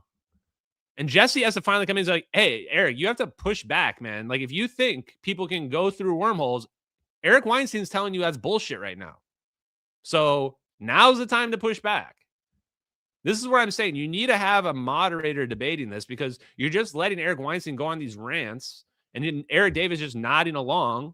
And we know these people don't agree on everything, so we should be actually getting to the physics of why it's not possible. Just saying you don't like it, just saying it's not possible because you don't think it's real is not evidence. That's not a debate. You show me a paper why wormholes aren't possible. I've got the wormhole. I've got a dozen scientific papers that show humanly traversable wormholes are possible. and the math adds up. You show me one that says they're not. Let's debate like that. That didn't happen at all during this, by the way. So anyway, here we go. You mean biological materials going through a wormhole? Yeah. I don't see anything that prevents it. Okay. So you're going to create a wormhole on demand? You can see how pissed off Eric Weinstein is at that. Because there you go. Jesse has to step in, and finally, Eric Davis goes, yeah, I don't see anything that prevents people from going through a wormhole. That's as far as this NDA will let him go. There's nothing in general relativity that denies. And now Eric Weinstein hates that because he just said they're all fake and not real. He goes, you're going to make a wormhole on demand? You're going to make you really think you can make a wormhole on demand? Look at the contempt in this guy's face. Unreal. To get where you need to go? Yes. You know what? I'll step in. Yes, we're going to make a wormhole on demand to get where we need to go. Exactly. That's what we're going to do. Wow. You hit the nail on the head. You want to debate it? Anytime you want, Eric Weinstein, any show you want, I will be there. You should be able to. That's what my research showed. There's nothing that I would think that could stop you other than that G over C to the fourth power issue. There you go. This is as close as we get during the whole debate to Eric Davis telling the truth. He's going, there is literally nothing in general relativity stopping you. Now, this is the part where Eric Weinstein, if he had a counter argument, this is the part where you should jump in and say, this is what's preventing you. There isn't anything. There literally is not anything. Eric Weinstein is just wrong. Simple as that. That really gets inverted when you put it over to the curvature side of the equation. All right. Then the properties of the matter, it's going to be C to the fourth over G. So it's going to be a gigantic number multiplying the curvature of space-time that matter source creates. So walk me through, how do I get to Alpha Centauri by engineering a traversable wormhole? Well, you're going to create the mouth or the throat. Well, that's a good point, because even Kip Thorne couldn't describe it. But the best idea is, and this is Thorne's idea, not mine, and I don't endorse it. You create a mouth right at your departure point in space, and you're going to need another spaceship to carry the throat to the destination point. And you're going to need another spaceship to carry the throat to the destination point. Does that sound familiar to anybody out there? You know what? That is not exactly, quite literally the exact thing that John Kramer said. Here it is. Ready for this? What did he say? You need another spaceship to carry the throat to your destination. Here you go. Listen. I'm talking about reaching the stars by accelerating a wormhole to very high velocities and shooting them at the stars and using relativistic time dilation to get there almost instantaneously. So you fly through the wormhole? You send the wormhole there, send momentum-bearing particles through it to steer it around to where you want it. You land it, and then you expand it and get out and explore the planet. I see.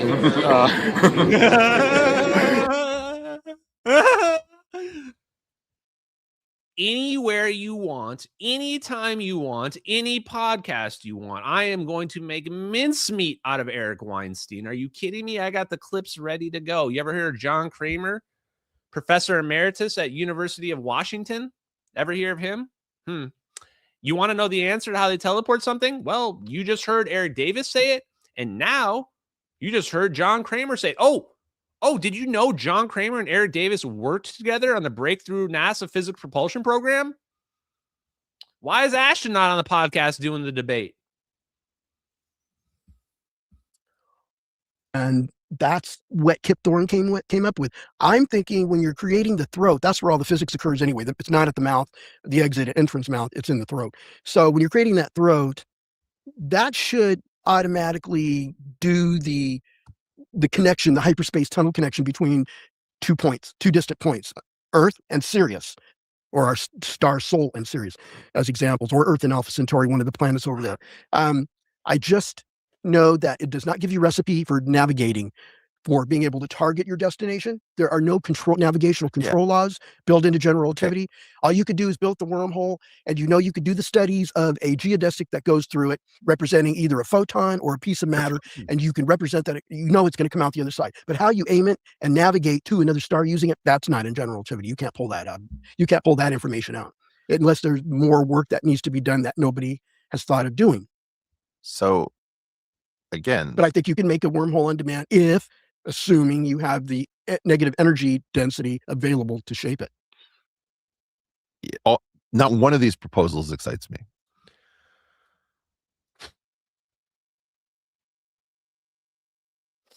I tried, chat. I tried as hard as I possibly could to not crash out. I tried. I did my best. Not one of these proposals excites you. The idea of flying through a wormhole to Alpha Centauri at instantaneous transmission speeds doesn't excite you, Eric Weinstein? Holy shit, what does excite this man? Do we have to get you onto Epstein Island with all the Lolitas? Is that going to excite you? I seriously cannot understand how anybody who claims to be a physicist or interested in physics can have absolutely no interest in literally taking the laws of physics to their absolute extreme. I'm gonna let you finish. They're boring as sin. I'm sorry to say it. You're talking about people raised on boring is sin. This, honestly, I'm trying to come up with an analogy for this. This is like when you were in middle school, when the kid that gets left out of the, like, you're going to play with all your friends, and that gross, smelly kid that wants to hang out with you, you all reject him, and you're like, dude, take a shower. Take a shower, bro. And he's going, I didn't want to play with you anyway. Those games are all stupid. I didn't want to play with you anyway. I'm going to go play Connect 4 by myself. That's basically how I feel about what Eric Weinstein's doing right here. He's not interested in this because he wasn't invited to the club, because his opinions weren't involved, because he didn't get the call to be joined in the party. And so now he's taking his ball and he's going home. This is all boring. I don't want to do any of this. Oh, yeah, you don't want to work on cutting edge physics, on literally revolutionary technology that will change the whole world? Well, that's why you weren't invited. That's why you weren't invited, bro. Sci-fi who want to be scientific. And by wanting to be scientific, they don't want to go beyond the two frontier theories that we have. And they've also said, I don't want to be uncreative. So the idea is, how do we come up with a wildly implausible story based on stuff that is solid? And at least with some of the other crazy stuff, I have a feeling at least they're trying to do new physics so that the implausibility goes down, but the speculative nature of the physics goes up. I think it would be much better to balance those two. Can we talk about one of these weird things? Have you looked at this extended electrodynamics that no one in my world has ever heard of? Shit, chat. Okay. Extended electrodynamics. This is basically Hal Puthoff's baby. Extended electrodynamics, taking Maxwell's equations, connecting them to general relativity, and combining electromagnetism and gravity together. Extended electrodynamics. Eric Davis knows all about it. All about it. Dude's probably read every scientific paper there is about it. Let's see how he responds. I've seen elements of it. I've seen a paper here and there on that, on extended electrodynamics. I've seen bits of it. I've seen a paper here and there on extended electrodynamics. Buddy, your boss is like one of the biggest proponents of it. What do you mean you've seen a study here or there about it? What are we doing here, man? You're the worst liar ever. What do you see that as being? I don't know what they're trying to get out with it. That's my conclusion. I don't know what they're trying to get out of it. Scalar physics, extra dimension, directed energy weapons, teleporting things, the ether, unifying general relativity and quantum mechanics. How about unifying electromagnetism and gravity? You don't know what they're trying to get out of it? How is that a serious response? You worked on it. You worked on it. This is where I stopped taking the interview seriously. This is where there's just no way, dude. Even Jesse Michaels is listening here, and even Jesse Michaels is at this point going, dude, what are you talking about? Ready? I don't know what they're trying to extend, where it's going. A little context for the audience. This is a term that gets thrown around constantly in UFO discussions. You have, even going back to the 90s, Ben Rich saying there was some math in Maxwell's equations that was a little off. You know, that sort of thing is this recurring sort of theme. Yes. Yes. How is there not better discussion over this? Because I'm chat. We're 2 hours into this live stream. I should have ended it 30 minutes ago. I've got the glasses on, and we are just losing it here. And then you have people now saying that it's a more faithful adherence to the, you know, more expanded Maxwell equations versus the heavy side kind of simplification of vector calculus that is extended electrodynamics. Other people say heavy side is the update that makes the extended electrodynamics. No one seems to come up with some sort of Lagrangian. You've pointed out some real inconsistencies with the, you know, gauge invariance. But I believe Hal Puthoff, who you have a long work history with and, you know, is a long colleague, he has some interesting work in extended electrodynamics, right? Never worked on it. Okay, I don't know that Hal has. The only extended electrodynamics. What? It's your boss, dude. You've been working for him for 30 years. 30 years you worked for him. You don't know about it? Bro. Chat, that's all I can do. That's all I can do. I don't want to get my cortisol is already spiked. Already triggered. It's like Hal Puthoff saying he doesn't know what 0-point energy means. 0-point energy. Yeah, some people talk about 0-point energy. Like, dude, all your papers are about it. What are you talking about?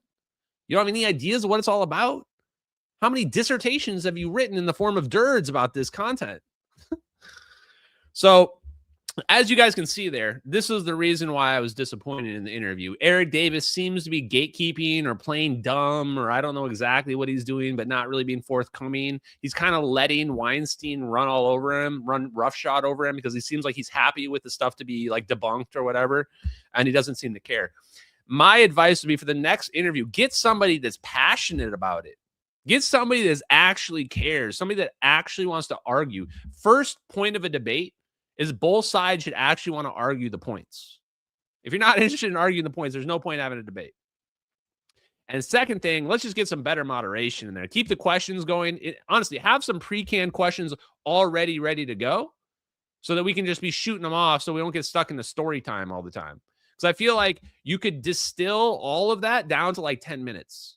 You could distill that whole conversation down to 10 minutes and you could have got all that content we wanted without all the ego and the narcissism and the like intentionally not understanding anything. And then lastly, anytime you guys want, Ashton Forbes is ready. I already tell you guys exactly what my arguments me. If it was me, we would have been talking about the Big Bang, dark energy, because the moment you start coming at me with, well, you're using general relativity or general relativity is the best we've got, then I'm going to ask you to fill in the gaps. What's gravity? Hell, what's electricity? Why did the Big Bang happen? Like, these are the questions that they don't require PhDs. They don't require years of study. They just require a conceptual understanding of the universe. So the kind of debate I want to have is one where everybody can understand the physics concepts that are being discussed. Not one where people are just talking over each other, trying to talk about who's got more prestige than the other. Anyway, let's go to the super chats, guys. Thank you very much. Everybody in the Rumble chat, you guys have been popping off. Not Yoda, Double M's, Boliferous. Seen you in a while, man. And Herbal Green. Appreciate you guys. Let's go to the pill chat. What do you guys got in the pill chat going on here tonight? I see John Glock hanging out. We did not miss a Friday show. I did not do the Friday show because I did the Saturday show with Paramount Tactical talking about the missing general. And I will reiterate, if that missing general is that TMBS timeships guy, oh boy, we just found something crazy. But let's just keep our expectations down and let's keep prayers out for the general. No matter what, I hope they find the general. Anybody who's a patriotic American should hope they find the general safe. John Glock, thank you very much. I appreciate you, man. And yeah, you probably knew that physicist's name as well. John Glock asked, do you think Eric W. Davis did this interview with knowing it would be fruitless? See disclosure? Yeah, I think Eric Davis just did the interview. Maybe he even got paid to do it. I don't know. But I think he just did it because he wanted to. But I don't think his intent was to get disclosure for the people. Eric Davis has an NDA. So he said he can't say all that he knows unless Trump were to pardon him or, void his NDA or what have you. So we have to keep that in mind. And other people point out this was not a debate. This was a, yes, sir, I never thought of that. Yeah, it was pretty sad. So not what we expected, but at the end of the day, it was still better than nothing. Let's be honest, chat. It was better than nothing. We've basically been getting a lot of garbage in terms of content. So at least we had some physics debates, but I would add a lot better questions. Drizzle, DrizzT20011 gives that $10 dono. Thank you very much, sir. XLX Squee. I heard something about this. Glad I passed on it. Yeah, it's too boring. Like we went through, that was 4 hours and you guys only watched like 45 minutes of it just now. That's 4 hours. Now, the discussion goes from that into like aliens and the cover-up stuff, and I just don't care about that stuff. If you're interested in that, you can check it out. Like if you care about Roswell and that type of stuff, I do suggest checking it out. And then at the end, there's like another hour and 20 minutes with just a sit down with Eric Weinstein, which I'll just admit I didn't watch it. The portals behind his hairline, bro. Blue plasma balls. Dr. Greer told Redacted, this is our tech, but he's afraid disclosure will be disinformation about aliens, demons, and dimensional BS. He said, we for one shot for real disclosure. I agree. I don't think we just have one shot at it. I do think that they will use this to blame any of those people down here, right? It seems like they set this up so that when the plasma balls come down, the fusion reactors come down, people are going to think it's aliens. We'll see how it plays out. But I think that there's enough people that are woken up now that most people are going to not be fooled by something if they were to try something that simple. We'll see. Astrology for mystics with Jen. Missing general. Did he talk too much or is he being used? If he's being used, then by who? I have mapped him. Space Force, Hill Air Force Base, and Diego Garcia are hits. His wife's reaction is the weirdest part. She also was in the Air Force. She tried to be an astronaut. I found her bio. And the fact that she's not more motivated to like figure out where he is just bizarre to me. So I'm now actually leaning more towards like we picked him up. I don't see how like a foreign government is going to operate in the United States and pick up our own guys. It's not impossible, but it just seems unlikely. Seems more likely our people would have picked him up. Dark horse, but honestly, most likely opinion for me right now is that guy or someone like him on Twitter is the general, and the general was leaking information to the public, and they found out and they got pissed off and they disappeared him. And maybe he'll come back and maybe he won't. Probably depends on his answer to some questions. I hope I'm wrong. Bar T. Welding, did the general write the letter to Ashton? Wow. I never thought of that. I don't think so. But now that you say that, that's interesting, right? Still in the game, but the years are starting to catch up to me. That's one of the first things they say is that I won't say anything. I've memorized this whole thing. I won't say anything more about myself other than I have worked at a military base in the Maldives. Been in the game a long time, still in the game, something like that, he says. Seemed like it would be someone that has been in the military for 30 plus years. And they would have to be technical enough and knowledgeable enough to do something like the letter to Ashton Forbes, which is pretty extensive. That's an interesting thought. Let's not go too crazy with it. Let's wait a few more days and see if that guy posts on Twitter. And if he doesn't, then let's start going crazy with it. If this guy doesn't post on Twitter by like Friday, chat, we're going full Alex Jones. We're going to just go ahead and start saying that's the guy and start getting attention on it. Because like I said before, we should be able to confirm if that's his Twitter account. That's a possible thing we can actually confirm.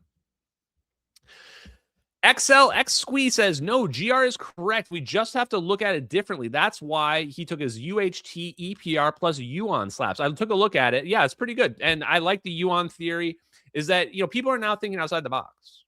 They're saying, oh, ER equals EPR. They're looking at the universe through another lens.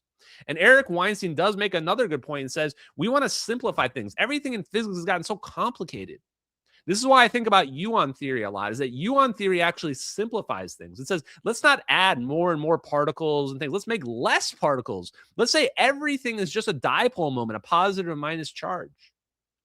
That simplifies everything. Leslie Wisdom says, Ashton, thank you for that huge dono. Ashton says it like it is. Eric says what he thinks sounds smart. Yeah, it feels like he's trying to chase the clips a little bit in some of the stuff he does. Also, it feels like he kind of doesn't know what to say in some cases, so he just says random stuff to sound smart. Narya Khan, I don't know how to say your name, but thank you very much for that dono. Eric Weinstein realized only the UFO community might listen to his geometric unity theory. Yeah, I don't think the physicist people were taking the geometric unity thing too seriously. And it kind of shows, Eric, how you can be gatekeeped from your own situation as well. And yet he has no sympathy for anyone else, as far as I can tell. Your monologues are hilarious, My Channel says. Thank you very much, My Channel. I appreciate you. Carrie, Ethernet subscriber. And I hope the other Ethernet subscribee is doing well. Weinstein owns Tokamak stock. Probably. I don't think Weinstein even believes in fusion at all, chat. I don't think he believes in fusion at all. It would be my guess. Thank you for that dono. Walkman Do says, can we crowdfund a Weinstein Forbes live stream debate for the veterans? Let's go.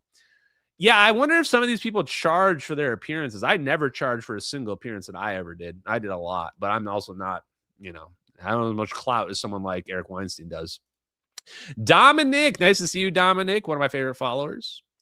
Eric Davis is slated to be at Contact in the Desert. I saw that. I did see that. No, I'm probably not coming this year. No Contact in the Desert for me this year. I'm actually probably not doing any conferences this year. I'm kind of over the conference thing, guys. It was okay, but it's a nice little vacay. But it wasn't that exciting for me. So don't come to those conferences if you were expecting to stalk me or whatever. I'm not against the stalking. You want to stalk somebody? Yeah, I get it. I'm cool. Whatever. But I won't be at those. So you got to stalk me somewhere else, guys. Okay, MH370X, thank you for the amazing show tonight. Thank you for being in the chat. I appreciate you guys. Have a great night. We'll be back on Wednesday. We'll be talking more science, more physics, and hopefully we'll have found a missing general by then. Have a great night, everybody. Peace out. Later.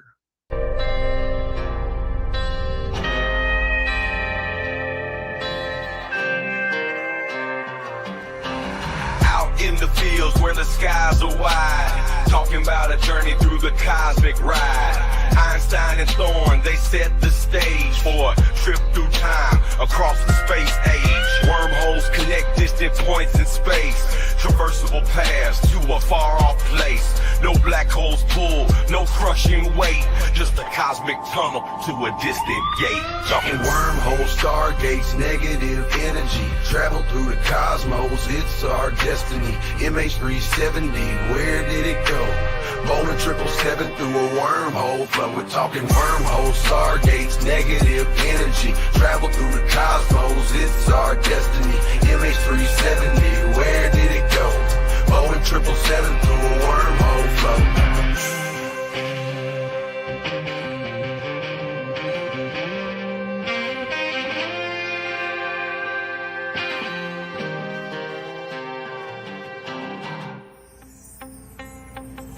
Exotic matter, negative energy's the key to stabilize the wormhole for you and me. Quantum vacuum squeezed so tight, creating conditions for this wondrous flight. Static fields and lasers in the lab they play, generating forces in a new kind of way. Gravitational squeezing, Casimir's force, negative zones we need to stay the course. Talking wormholes, stargates, negative energy, travel through the cosmos, it's our destiny. MH370, where did it go? Bowling 777 through a wormhole flow. Thin shell formalism plates so fine, spherical geometry we realign. Energy conditions that we must defy. For a stable wormhole, let's give it a try.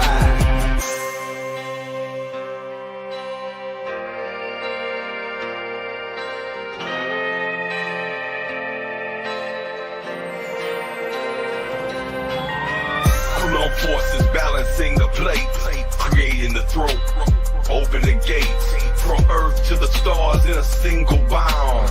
A shortcut through space profound. Engineers and dreamers hold the key to future worlds and what we could be. With science in hand, we forge ahead through the cosmic paths that we now tread.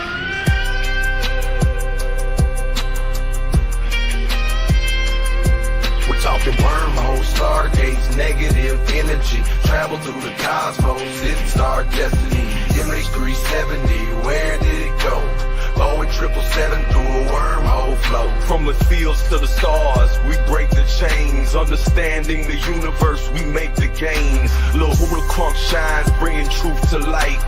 Through his music, we'll explore the night. With wormholes and stargates, our path is clear. Exploring the cosmos, our future's here.